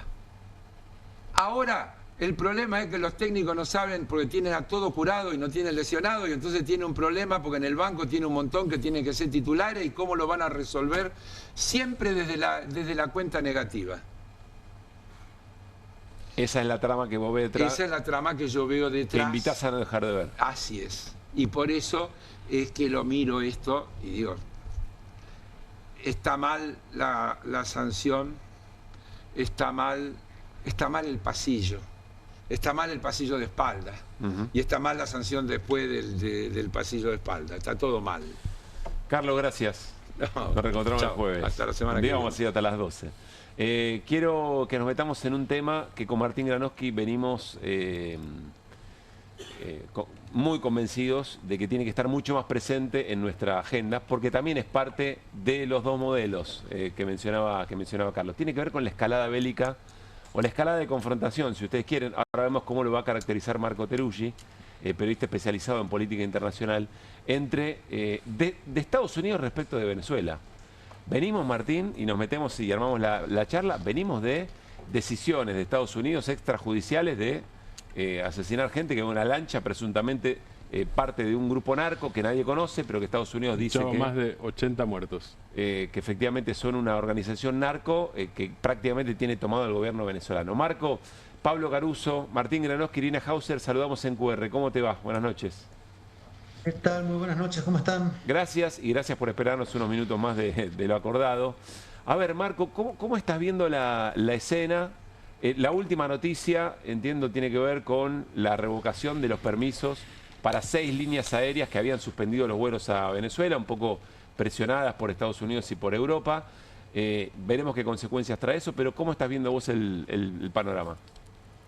Bueno, primero que ya va casi 4 meses desde que empezó este despliegue en el Mar Caribe, lo cual quiere decir que es una operación que viene sosteniéndose en el tiempo Cuyo mayor logro en términos militares, si uno lo puede llamar así, y logro entre comillas, evidentemente, es haber bombardeado poco más de 20 lanchas de forma extrajudicial, sin nunca decir quiénes estaban adentro de esas lanchas, ni mostrar pruebas de que efectivamente eran lanchas con drogas. Eso es lo que concretamente en 4 meses, en términos objetivos, ha pasado. Sí. Lo demás ha sido un inmenso despliegue de barcos, ahora portaaviones, vuelos rasantes, titulares de noticias, filtraciones, declaraciones, pero concretamente no se ha movido hasta el momento en el sentido de lo que busca Trump, que creo que a estas alturas pensar que es una lucha contra el narcotráfico, diría que es, digamos, iluso, y que el objetivo es efectivamente un cambio de régimen, aunque Trump no lo ha dicho así. Creo que hay varias razones para entender por qué no lo ha dicho así. Pero en todo caso que ya estamos entrando a los 4 meses, y la pregunta es cuánto tiempo más puede sostener un despliegue de esta naturaleza. Martín. Porque incluso, ¿cómo estás, Marco? Martín Granowski. Inclusive, siguiendo con lo que vos decías recién, al principio, y digo esto más allá de la opinión que cada uno tenga de Nicolás Maduro, digo, al principio la argumentación era, Nicolás Maduro es un dictador y hace falta el cambio de régimen por eso. Esa era la argumentación. Hoy ya no es eso. Hoy es la denominación de Nicolás Maduro como jefe de una organización terrorista extranjera, que vos sabés bien, Marco, que cuando Estados Unidos dice organización terrorista extranjera, habilita, unilateralmente por supuesto, pero se autohabilita a maniobras militares, formas de retaliación que ya no son solo sanciones, sino que puede ser agresión directamente. Pero además de todo, no sé qué información tenés vos. Yo recuerdo haber leído informe de Naciones Unidas que decía que el 5% de la droga que llega a Estados Unidos pasa por Venezuela. El 5%. El resto es Colombia y va por el Pacífico. No pasa por Venezuela ni por el Caribe la mayoría. Incluso eso lo señalaron integrantes de lo que se conoce MAGA, ¿no? El movimiento Make America Great Again, como el periodista Tucker Carlson, que decía, acá no es un tema de drogas porque el grueso de la droga no está entrando vía Venezuela. Claro. Yo creo que Trump se ha cuidado de decir que es un cambio de régimen lo que está buscando, porque eso implicaría otras implicaciones legales y procedimientos, y porque a su vez creo que deja una puerta de salida en caso de no lograr su objetivo, que es decir, yo nunca busqué un cambio de régimen, yo siempre quise detener el narcotráfico. De hecho, en ese sentido, él dice, he logrado resultados muy positivos porque por mar ya no están entrando más cargamentos de droga. Y luego creo que hay una inmensa, un gran dispositivo de operaciones psicológicas, digamos, porque en la misma semana Trump es capaz de decir, o los medios, que se está a punto de hacer una agresión militar y se está a punto de conversar telefónicamente con Nicolás Maduro. A mí lo que me da la impresión, y más que impresión, un poco por experiencia, es que había un primer plan que era un gran despliegue que provocara la percepción de inminencia de una acción militar que forzara internamente a algún sector a, bueno, hacer una acción palaciega, una acción de cuartel. Eso no pasó. Algún sector militar, decís vos, interno de Venezuela. Que son los que pueden dar vuelta a la situación, prácticamente, lo demás no. Eso no pasó, no hubo sectores militares, a menos que se haya visto, que forzaran a Maduro o que plantearan una rendición de Maduro. Una vez que eso no pasa, creo que Trump se encuentra entre un despliegue muy grande, conducido por sectores muy agresivos de la política exterior, encabezado por Marco Rubio, y la pregunta de qué hacer. Entrar implica un nivel de costo muy fuerte para el cual no tiene consenso internamente. Pero a su vez, todo ese despliegue para haber matado a 80 pescadores o narcomenuderos, que son los que conducen las lanchas, también es una demostración de debilidad. Entonces la pregunta ahora es, ¿qué se hace con todo eso? ¿Se recula y se muestra una debilidad? ¿Se avanza pero sin certeza sobre qué pasa el día de después, si hay un día de después? En todo caso, lo que está claro es que hay un nivel de despliegue militar fuertísimo. Han reactivado la base militar en Puerto Rico, que era la base militar durante medio siglo. Están utilizando Trinidad y Tobago, que está a 11 kilómetros de Venezuela. Sí. República Dominicana acaba de autorizar para que las tropas estadounidenses puedan proceder vía República Dominicana. Ahí hay, digamos, una retoma militar muy clara, que amén de lo que pase con Venezuela, es una señal de cómo está viniendo esta etapa política en la mirada de Estados Unidos hacia América Latina. Y Marco, ¿cómo se está viviendo esto internamente en Venezuela por tus fuentes, por lo que vos conozcas? No hay un nerviosismo, me parece, muy grande de la población. Todas las imágenes son de tranquilidad. Lo que pasa es que después hay que leer esa tranquilidad. Si es una tranquilidad de una sociedad cansada, diría, y descreída en términos generales de la política, si es una sociedad que ya tiene el cuero muy curtido y que sabe que hasta que las cosas no pasen son un conjunto de puestas en escena.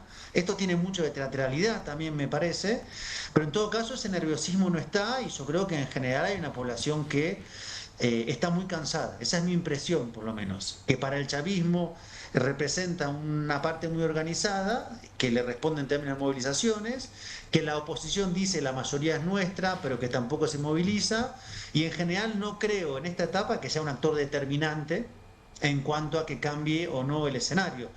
Y el gobierno venezolano sí me parece que ha enviado un mensaje, como digo, son operaciones psicológicas de contrapartida hacia Estados Unidos, que es, si ustedes llegan a hacer un cambio de régimen, o sea, de poner a Maduro, lo que se viene acá es un proceso de caotización interna. ¿Y quién se hace cargo de la caotización interna? Claro. Es decir, ¿quién reordena este país? Incluso el presidente Gustavo Petro ha dicho, si sacan a Maduro por la fuerza, esto tiene un efecto arrastre que llega hasta Colombia. Y ahí yo creo que Estados Unidos no tiene claro qué es lo que sigue. Y arriesgar tropas adentro es un problema gigantesco para Trump, que ha prometido muchas veces que él no va a meterse en un escenario de esa naturaleza. Por lo tanto, ¿quién garantiza? Y además China dijo que estaba observando el tema, ¿no? Si no me equivoco. Y cuando Marco, dicen observando son satélites, ¿no? Aparte de todo, porque una de las cosas que se habla en relación a lo que pregunta Pablo, y yo te iba a preguntar, Marco, un escenario sobre el que uno lee es la utilización posible de drones, más bien, por parte de Estados Unidos. Sí, ahora bien, hay una lectura, yo creo que es más de propaganda que otra cosa, que plantea una suerte de Venezuela que no tiene manos para defenderse, digamos, ¿no? Y no es así. Entonces, hace años que se acumula militarmente, hace años que esa acumulación es por fuera de las compras estadounidenses, hay apoyos de Rusia, hay apoyos de China. ¿Hasta qué punto es una zona de misterio? Y por obvias razones es una zona de misterio y de especulación. Claro. Lo que se ve difícil pensar es que Venezuela no tiene ningún tipo de dispositivo para resistir. Yo creo que ahí hay un relato planteado por María Corina Machado, por Marco Rubio, por los sectores que deslegitiman todo tipo de capacidad militar venezolana, pero que incluso análisis un poco más serios, think tank estadounidenses, pienso en Atlantic Council, que no tiene nada de afín al gobierno venezolano, dice Venezuela tiene cómo resistir por lo menos un primer embate de Estados Unidos. Entonces, ¿Estados Unidos va a proceder a ese tipo de enfrentamiento o no? Yo creo que están en esa posición, pero por eso decía, van casi 4 meses, y esos 4 meses es dinero, un portaaviones es aún más dinero, es un despliegue de fuerzas, que a su vez, si no pasa nada, deja a Estados Unidos en una posición de debilidad, que es todo el continente y más allá, leyendo que en realidad no tiene con qué hacer una acción de fuerza en Venezuela. O sea que, Marco, la última de mi parte por lo menos, para vos estos 4 meses y mayor extensión, quien en mejor condición está de sostener esta tensión que se ve ahora es Venezuela. Venezuela puede seguir así 1 mes más, 2 meses más, 3 meses más, mientras se mantenga en el terreno de los titulares y los barcos en el Caribe, sin que nada pasa al acto, efectivamente, yo diría que Maduro internamente tiene un relato muy claro, tiene un enemigo muy claro, apela a un nacionalismo y por lo tanto tiene cómo, digamos, sostenerse en la dinámica en la que ya está. Y además económicamente la situación no es particularmente crítica como lo fue antes, hay mayor producción petrolera, han logrado sortear sanciones económicas, por eso el mecanismo del bloqueo ha sido menos efectivo. La pregunta es del otro lado, en un contexto donde la política de Estados Unidos es de hacer un giro hacia América Latina y un giro muy agresivo, atravesado por la diplomacia militarizada del Comando Sur y la mirada de Marco Rubio, que debe ser de las miradas más retrógradas y simplistas, me atrevo a decir, de la política latinoamericana. Marco, hay un historiador norteamericano, Greg Grandin, que vos debés conocer seguramente, que dice que América Central y sobre todo el Caribe fue siempre el laboratorio de la política exterior norteamericana y que siempre hay que mirar para pensar qué viene después de eso, porque lo que haga ahí Estados Unidos es lo que va a hacer en el grueso, por lo menos en el resto del mundo y sobre todo en el resto de América Latina. Si uno busca antecedentes, en realidad antecedentes directos así, parecidos a esto, yo creo que hay que remontarse a principios del siglo XX, a la sucesión de intervenciones, a las primeras décadas del siglo XX. Sí, y no ha habido intervención directa en un país sudamericano. Ha habido en Panamá, donde Estados Unidos tenía una base militar adentro de Panamá. O sea, no es que invadieron, ya estaban adentro de Panamá. Acá estamos en otra escala. Yo creo que Estados Unidos está avanzando sobre un terreno desconocido, en una política, además, a veces por momentos que uno lee torpe, como agredir simultáneamente a Venezuela y a Colombia. Uno pensaría, deberían separar las alianzas y tener una política diferenciada. Con la misma agresividad han cargado contra Gustavo Petro y contra Nicolás Maduro. Y acá se ha producido un acercamiento por necesidad, porque además no hay ningún tipo de mecanismo de integración latinoamericana ahora mismo. Esto es cada quien con lo que pueda, resista ahí donde Estados Unidos está cargando. Lula tuvo, por su peso, su volumen, mayor capacidad de dar vuelta a los aranceles, pero falta todavía para las elecciones. Vamos a ver qué hace Estados Unidos. Gustavo Petro le están haciendo injerencia abierta dentro de sus elecciones. El domingo son las elecciones en Honduras y Donald Trump dijo hay que votar a tal y no votar a tal, digamos. Ese es el tenor de lo que estamos viviendo. En ese contexto, el que puede se atrinchera. Venezuela está bunkerizada, si se quiere, políticamente. Ahora la pregunta es, amén de las coincidencias o no, ¿qué otra opción hay en este momento con un despliegue de esta naturaleza, con una amenaza de intervención militar? Ahora, habría que ver cómo se puede pensar una respuesta un poco más continental. Lula ha empezado a intervenir, ha dicho que está en contra de una intervención militar, pero es limitado, ¿no? Y efectivamente, el Caribe es el laboratorio, pero Venezuela tiene fachada Caribe, pero tiene tamaño sudamericano. Claro. Y ahí creo que están como midiendo hasta dónde pueden o no pueden. Sabés lo que valoramos tu análisis, tu mirada, Marco. Gracias por este rato. Muchas gracias a ustedes. Que estés muy bien. Bueno, nos vamos a ir a una pausa. Atención, por favor. Es una pausa breve. La historia que nos va a contar Irina Hauser alrededor del apellido Mastro Pietro. Mastro Pietro que nunca. En la causa Andis, en la causa 3, no lo van a poder creer. Si le escriben en una serie para plataformas, diríamos es un montón. No exageren. A la vuelta de la tanda, Irina Hauser.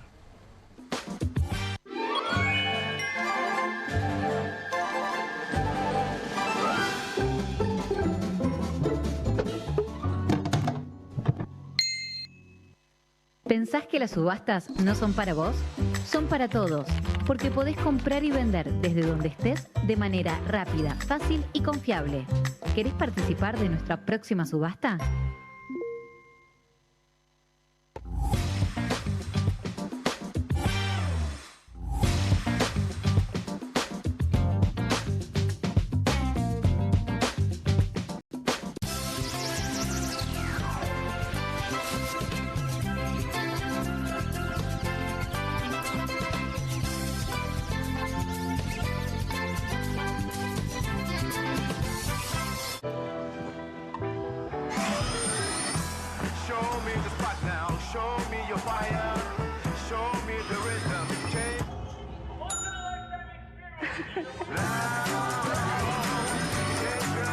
Así se ve un sistema de movilidad integrado. Y así se siente hoy. Colectivos de la ciudad más modernos con cámaras y nuevo sistema multipago. Estaciones renovadas y más cámaras de monitoreo. Más estaciones de Ecobici. Buses eléctricos, modernos y silenciosos. Peajes inteligentes sin barreras. Obras en la autopista de Lepiane. Nuevos pasos bajo nivel, renovación de puentes y más obras para viajar mejor. Todo conectado. Buenos Aires Ciudad. Cueste lo que cueste. El primer streaming de Perfil.com, conducido por Román Yuch junto al Doc Juan Heruela, los periodistas Marcelo Mármol Moura y Lucas Buceta. Información deportiva, opinión y análisis. Cueste lo que cueste. De lunes a viernes, a las 10 horas, por Bravo TV. Emprendidos, con la conducción de Ornella Flench. Historias de emprendedores en primera persona. Consejos prácticos para alcanzar sus metas. Emprendidos, de lunes a viernes a las 12 horas por Bravo TV. Bienvenido a todo Latinoamérica. Caras TV llegó a DirecTV, el canal de las celebridades. Entretenimiento exclusivo las 24 horas del día. Más Caras, con la conducción de Héctor Maugeri. Red Carpet, Caras News, Caras Realeza, Caras Fashion, Caras TV. Llegó a DirecTV. Contenidos exclusivos para toda Latinoamérica. Hay casa, hay freezer, hay helado, hay chocolinas, hay dulce de leche, hay helado chocotorta. Hay casa, hay freezer y tus chocolates y golosinas favoritas hechas helado. Show me the spot now, show me your fire, show me the rhythm.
Muy bien, lo prometido, portada de la columna de Irina Hauser, causa 3, tiene que ver con la estructura de presuntos sobreprecios y sobornos en el Andis, que cada vez va entregando capítulos y capítulos más sorprendentes, Irina.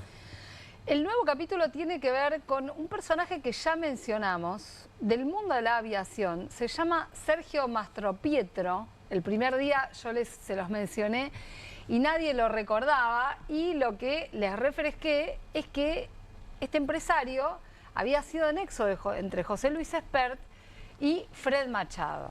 Bueno, un hombre que tiene... O sea, socio de Fred Machado, socio estable de Fred Machado. Además fue socio de Fred Machado.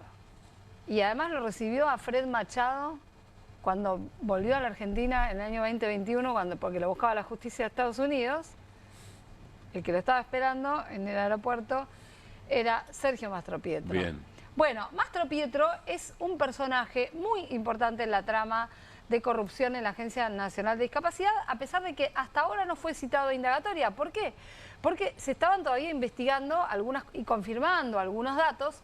La sospecha que tiene el fiscal Franco Picardi, y lo dejó muy claro en su dictamen, es que Mastropietro es una persona que habría ayudado a blanquear el dinero de la corrupción de Andis, para decirlo sintéticamente, como justamente a través de transferencias a nombre de su empresa o desde una de sus empresas de aviación. Cuando el juez Sebastián Casanello decide disponer una cantidad de allanamientos y llamar a indagatorias, por lo que le había pedido Picardi, día 13 de noviembre va y allana la casa de Mastropietro en San Isidro. Recibe a las fuerzas de seguridad su esposa y le dice, no está de viaje, está en Estados Unidos. Bueno, y el juez Casanello lanza una orden para que Migraciones, los inspectores, estuvieran preparados para cuando llegara Mastropietro a la ciudad de Buenos Aires en uno de sus aviones, o de los aviones que se le atribuyen a las empresas a las que está vinculado. Bairejet es una de ellas. Bairefly. Y Bairefly son dos. Es la otra. Sí, exactamente. Bueno, dice Migraciones que le haga una requisa y que le secuestre el celular. Manda. O sea, tenía instrucción Migraciones para que cuando el tipo llegara, una orden, lo agarre de las pestañas y le diga, deme el celular. Exactamente. Tenían instrucciones muy precisas. Llega al día siguiente, el 14 de noviembre. Llega en un vuelo que tenía una ruta donde no estaba previsto que parara en Tucumán. Para en Tucumán supuestamente a cargar combustible. Y viene a Buenos Aires. Cuando llega a Buenos Aires, Mastropietro pasa como si nada por Migraciones, por la aduana, por todos lados. Llega a salir del aeropuerto Jorge Newbery. Pero no. No sé si les suena... ¿No tenían pegado en el escritorio la cara de Mastro Pietro cuando pasaba? Bueno, a mí me trae un déjà vu de Laura Arrieta, ¿se acuerdan? Sí, claro.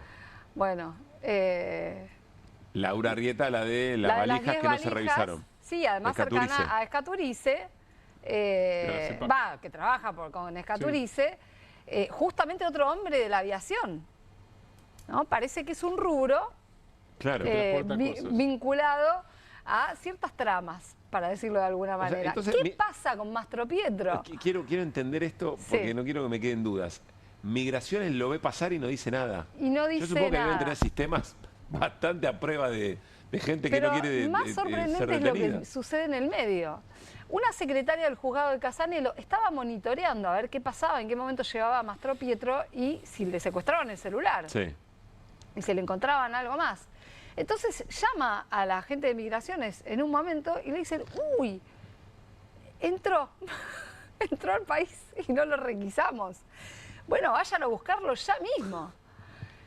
Y salen a buscarlo, porque acababa de salir del aeroparque. O sea, salen a perseguirlo, Salen literal. a perseguirlo y lo agarran en la calle. Señor Mastro Pietro, En obligado, ahí en Costanera. que vuelva a entrar a Aeroparque.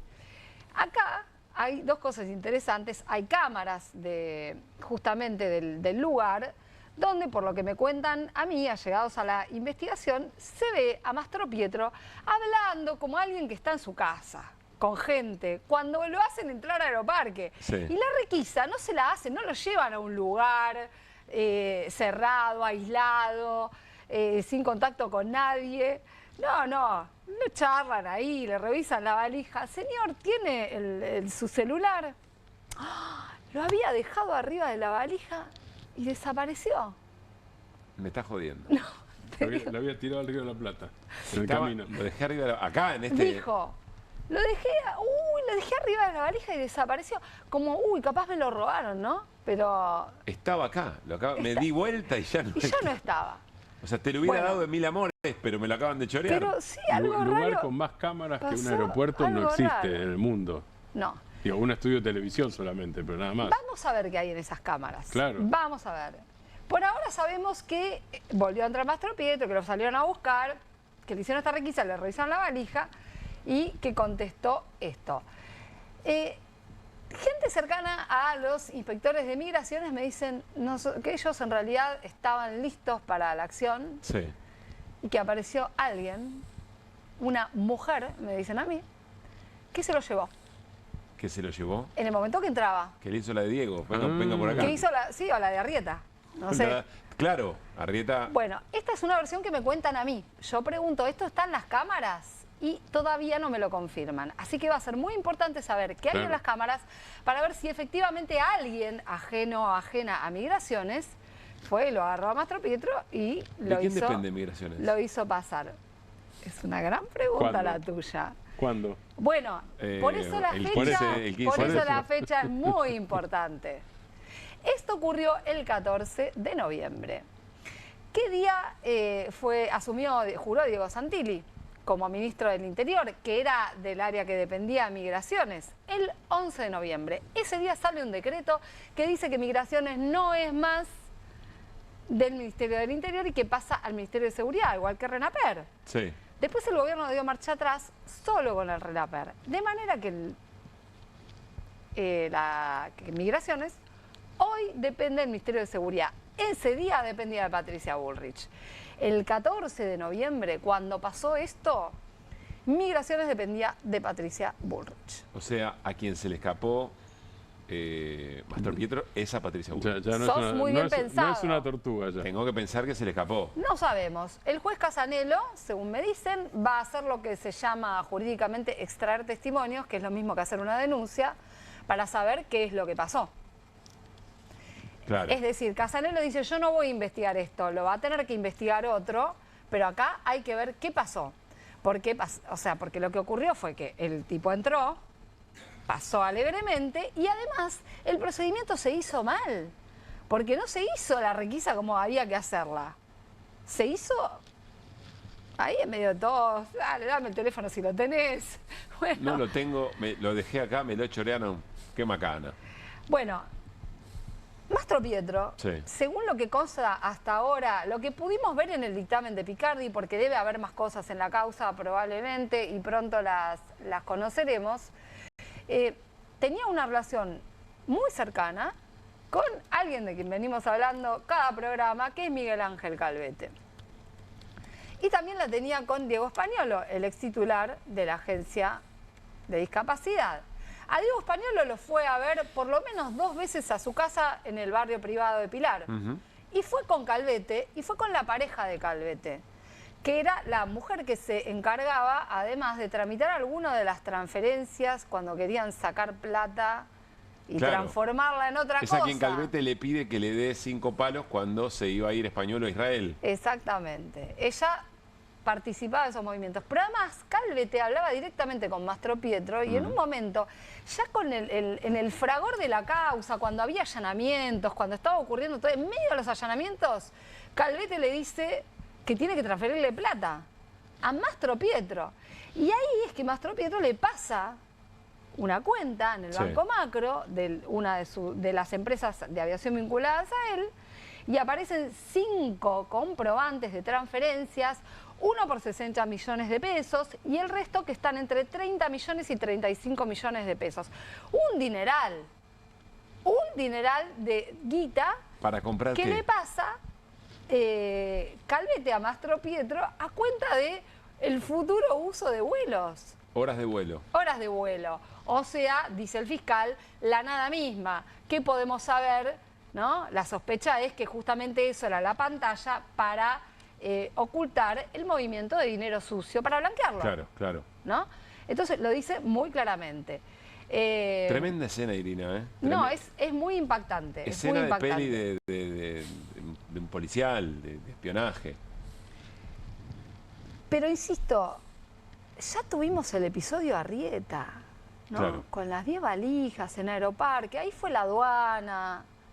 Ahora esto, en medio de esta causa. Es un montón. Es un montón. Es un montón. Gracias, Siri. Cambiamos de tema y vamos a saludar a Mónica Urina. Ella es docente que trabaja en la provincia de Misiones. Vamos a hablar de la escandalosa condena a 2 dirigentes gremiales docentes en Misiones a partir de, ¿se acuerdan ustedes? Las protestas del año pasado, que las compartimos casi en cadena. Miren, acá hay imágenes de lo que habían sido en su momento acampe y movilizaciones. ¿Se acuerdan que después se había sumado un sector de la policía misionera? Estaba en vilo realmente la provincia de Misiones por esta situación, y lo que conocimos es que un fiscal les dijo, bueno, el límite de los derechos de ustedes termina donde empieza el nuestro, y ustedes afectaron la circulación, a los comercios, etcétera, etcétera, y entre 8 y 10 meses de prisión. Mónica, soy Pablo Caruso y estoy con Irina Hauser y con Martín Granoji. En QR te saludamos. ¿Cómo estás? Muy buenas noches. ¿Qué tal? Buenas noches, Pablo, a tus compañeros. Un gusto saludarlos. Para nosotros también. Bueno, a ver, ¿cómo estás y cómo recibió, diría yo, todo el cuerpo gremial de la provincia de Misiones esta condena? Bueno, vos mostrabas imágenes que dan cuenta de la masividad. Sí. Habernos seleccionado y habernos discriminado a 2, yo maestra de grado y Leandro también maestro de grado, da cuenta de la intencionalidad política, de la política de Rovira y de la política de la renovación, ¿no? Acá nosotros habíamos dicho mucho antes de que comience el juicio, si nos llaman a la justicia penal, una cuestión que es de resolución en el ámbito del Ministerio de Trabajo, porque fue un conflicto gremial. ¿Qué hacíamos los trabajadores? Exigíamos salario, teníamos salario por debajo de la línea de indigencia. Y motivo de esa movilización que estás mostrando, la maestra de grado que cobraba 250.000 pesos pasó a cobrar 450.000 pesos.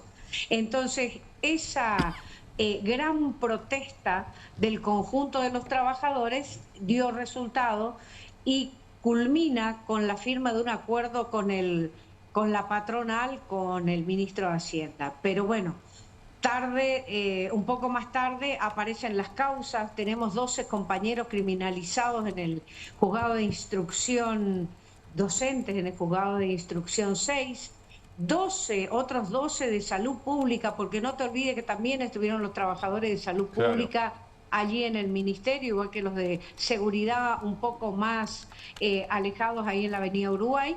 Pero bueno, en ese contexto la criminalización avanza en Misiones, y esta jueza, que es la jueza Leiva, entendió que todo lo que se había dicho ahí, que tenía que ver con que no hay un control, un dirigente que ordena y todos hacen. Imagínate vos que el Frente de Trabajadores de la Educación en Lucha tiene autoconvocados, sindicatos, agrupaciones, trabajadores en forma individual.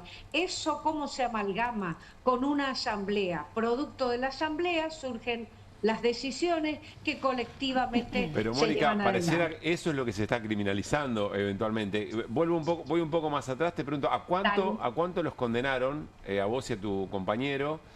¿Y cuáles son los argumentos finales que acepta la jueza, que me imagino son parecidos a los del fiscal? Bueno, esto que hace la acusación del fiscal, que tenemos responsabilidad y que somos justamente los autores, instigadores de este tipo de delito, porque lo toma como un delito, la obstrucción del tránsito y además la desobediencia judicial.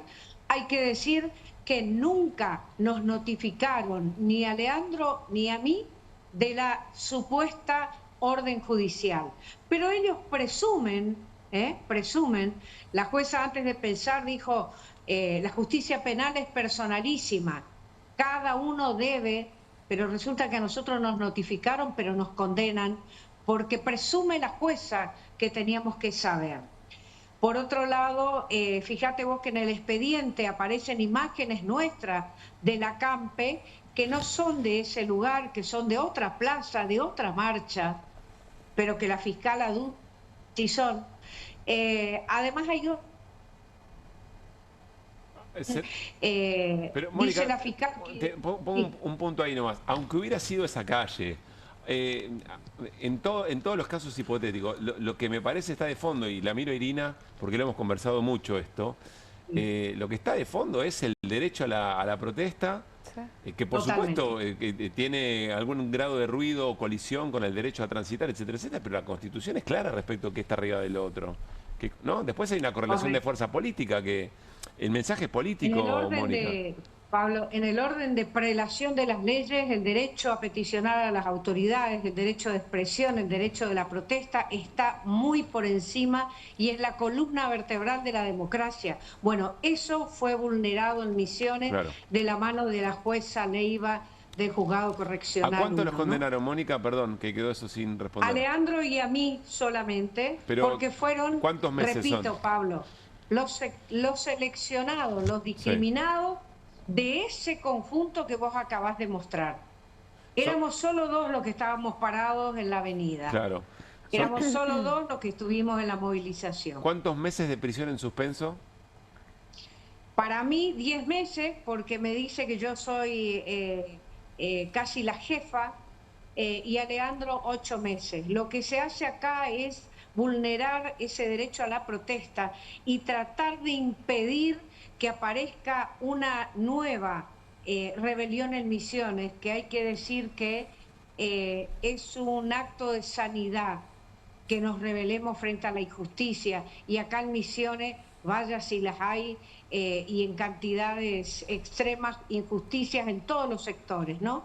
Y ahora, ¿qué va a pasar cuando quieran salir los yerbateros? Y ahora, ¿qué va a pasar cuando salgan los tariferos? Y ahora, ¿qué va a pasar? Evidentemente están buscando cercenar este derecho aún más, ¿no? Irina. Mónica, ¿cuál es la figura o el delito que usaron para justamente disfrazar esto que es el cercenamiento de la protesta? ¿De qué te acusan? Sí, la figura es desobediencia a una orden judicial, porque ellos vienen con una orden judicial para que se desaloje la avenida, y se desalojó. luego el gobierno no cumplió con el acuerdo y se vuelve sobre la avenida, pero cuando aparece una segunda orden se desaloja. Entonces la pregunta es, ¿dónde está la desobediencia, no? Claro. Esa es una de las figuras. La otra es obstrucción de la circulación del transporte por tierra. Hay aproximadamente 14 avenidas de ingreso a la ciudad de Posadas. Si hacías 3 cuadras, tranquilamente evitabas ese desviando, es decir, estuvo Marta Maffei, a lo mejor ustedes la recuerdan, de la Carpa Blanca, claro. Dio cuenta y dio cátedra de lo que significa el derecho a la protesta y claramente dejó expuesto la voluntad política de condenar, la voluntad política de disfrazar el derecho a la protesta con un supuesto delito penal, ¿no? ¿Y vos lo relacionaste con algo para atacar la protesta a nivel local o lo vinculás también con lo que está pasando, con toda la ofensiva que hay a nivel nacional, ¿no?, contra la protesta social? No, todo tiene que ver con todo. No te olvides que acá quisieron, en ese mismo momento en el que ustedes están mostrando allí las imágenes, acá quisieron imponer el protocolo de Bullrich. Claro. El ministro Pérez había traído la fuerza bajo la gendarmería, bajo la prefectura, y las mujeres, las maestras de guardapolvos, nos pusimos adelante y evitamos que avancen. Ahora, hoy cobraron venganza, hoy Rovira y la Renovación cobra venganza criminalizando y condenando a 2 docentes. El día 1 de diciembre se van a leer los fundamentos de la sentencia y seguramente vamos a estar apelando como corresponde, porque como decimos siempre, la protesta no es delito, es un derecho constitucional, ¿no? Mónica, un gran abrazo. Vamos a seguir con mucha atención lo que ocurre y sobre todo prestando atención en yerbateros, tareferos, por todo el conflicto que está vigente. Un gran abrazo. Gracias a ustedes.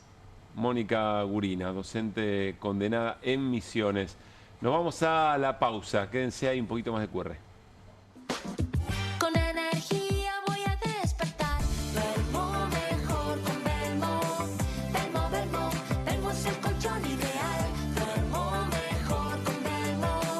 Belmo, Belmo, con Belmo sueño espectacular. En Pilar contamos con Mimuni, nuestra herramienta digital de atención ciudadana para solicitar turnos, realizar trámites y gestionar reclamos de manera ágil y cercana. Descárgate la app o chatea con nosotros por WhatsApp a través de 11 52 38 68 64. Las 24 horas del día. También podés acercarte a cualquiera de nuestros puntos Muni de lunes a viernes de 8 a 18 horas y los sábados de 9 a 15 horas. En Pilar seguimos acercando el Estado a todos y todas las pilarenses. Pilar presente con futuro.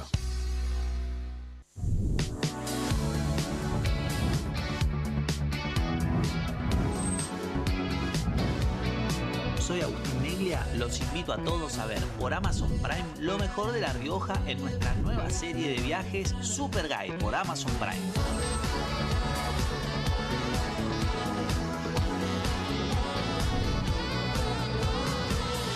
Una excursión increíble en La Rioja, ojalá que puedan venir algún día porque es una experiencia inigualable.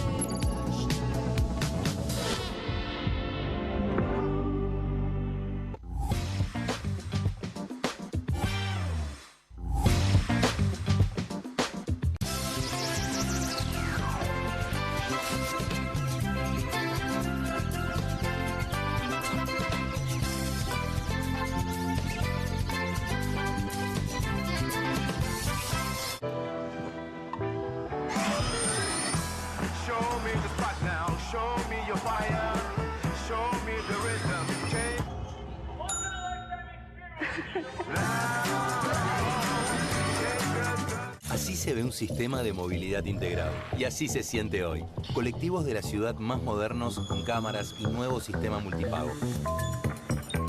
Estaciones renovadas y más cámaras de monitoreo. Más estaciones de Ecobici. Buses eléctricos, modernos y silenciosos. Peajes inteligentes sin barreras. Obras en la autopista de Lepiane. Nuevos pasos bajo nivel, renovación de puentes y más obras para viajar mejor. Todo conectado. Buenos Aires Ciudad. Cueste lo que cueste. El primer streaming de Perfil.com, conducido por Román Uch junto al Doc Juan Heruela, los periodistas Marcelo Mármol Moura y Lucas Buceta. Información deportiva, opinión y análisis. Cueste lo que cueste. De lunes a viernes, a las 10 horas, por Bravo TV. Emprendidos, con la conducción de Ornella Flench. Historias de emprendedores en primera persona. Consejos prácticos para alcanzar sus metas. Emprendidos, de lunes a viernes a las 12 horas por Bravo TV. Bienvenido a todo Latinoamérica. Caras TV llegó a DirecTV, el canal de las celebridades. Entretenimiento exclusivo las 24 horas del día. Más Caras, con la conducción de Héctor Maugeri. Red Carpet, Caras News, Caras Realeza, Caras Fashion, Caras TV. Llegó a DirecTV. Contenidos exclusivos para toda Latinoamérica. Tommy, ¿vos ibas a traer los nuevos Mulmasti palotes?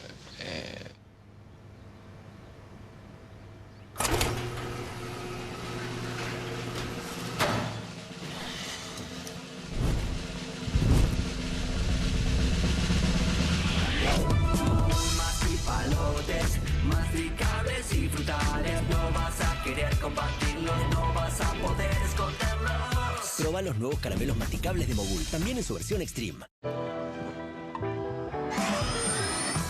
Show me the spot now, show me your fire, show me the rhythm.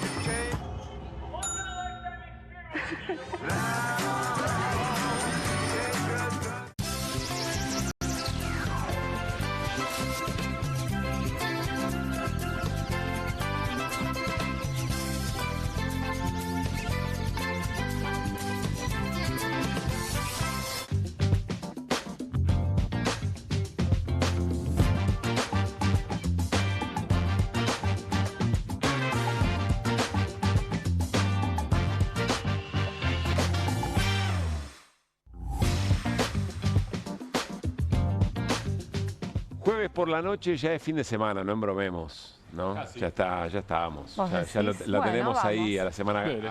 acorralada. No, sí hay que venir mañana, pero en el clima, en la Por eso es un vivencia. casi. Razón por la cual nos viene muy bien la agenda cultural del Centro Cultural de la Cooperación Floreal Gorini. Este fin de semana cierra la temporada teatral 2026 en el CCC y es la última oportunidad para ver La Mentira Candente. Viernes, 8:30 de la noche, una obra para emocionarse a través del relato de diversas películas de la mano de Ana María Bobo. El sábado, 22:30, se despide Este es el baile del monito, una comedia inspirada en Calígula, con la actuación de un dúo imperdible, Mosquito Sancineto y Eduardo Calvo. Domingo, también su última función, el grupo Ciertas Petunias, no se las pierdan. Son espectaculares estas pibas con su espectáculo El Simposio. Nada se pierde, todo se transforma. Música, humor y teatro de la mano de ¿cómo estamos hoy? Talentosísimas cantantes y actrices. 7:30 de la tarde, también del domingo, se despide Lejos de Moscú, una obra basada en 3 hermanas de Anton Chekhov, con dirección de Elena Tritek. Gran elenco que retrata la historia de la familia Prosorov en un lento desvanecerse de la esperanza. Ya saben, para más información pueden ver la agenda completa en la web del CCC, www.centrocultural.coop, o seguirlo a través de sus redes. Bueno, vamos a scrollear para cerrar el QR de esta noche con Javier Milei, el presidente de la Nación. A ver. Posteo de Milei, mirá. Sube el día y Carlos Salvador Vilardo. Juega el presidente, ¿no? Este partido también, como decía Carlos, en la trama profunda. Casi como que si uno cree que esto se trata del campeonato de escritorio de Central o del pasillo de los jugadores estudiantes, me parece que estamos mirando otra cosa, ¿no? No estamos entendiendo qué es lo que está pasando. Ahí aparece el presidente sumando, digamos. Patricia Bullrich había posteado, y lo mostramos hace un rato nada más, que Verón era algo así como el jugador del pueblo, una cosa por el estilo. Otro posteo, Luis Petri, el saliente ministro de Defensa, va a asumir su lugar Carlos Presti, con uniforme de fajina. Dice, la nueva Argentina siente la necesidad de velocidad para despegar hacia un futuro grande, para volar más alto, para defender nuestro cielo más que nunca. Diciembre F-16. Muy Top Gun, Petri, es cierto. Esto tiene que ver con la llegada de los aviones. Claro, de los aviones norteamericanos refaccionados o reciclados en Dinamarca, ¿no? Que Petri dice que es su gran obra de contribución a la defensa nacional. Son aviones que no pueden llegar a Malvinas. Tiene razón Woody González. Medio que estamos como en un cumple todo el tiempo, ¿no? ¿Vieron ese posteo? Es muy bravo el asunto. ¿Qué más tenemos? ¿Para el nada más? ¿Ya estamos? Ah, bueno, se quieren ir al fin de semana en serio. Irina Hauser, que la pase muy bien. Muchas gracias. Si querés colaborar, Siempre soy bienvenida.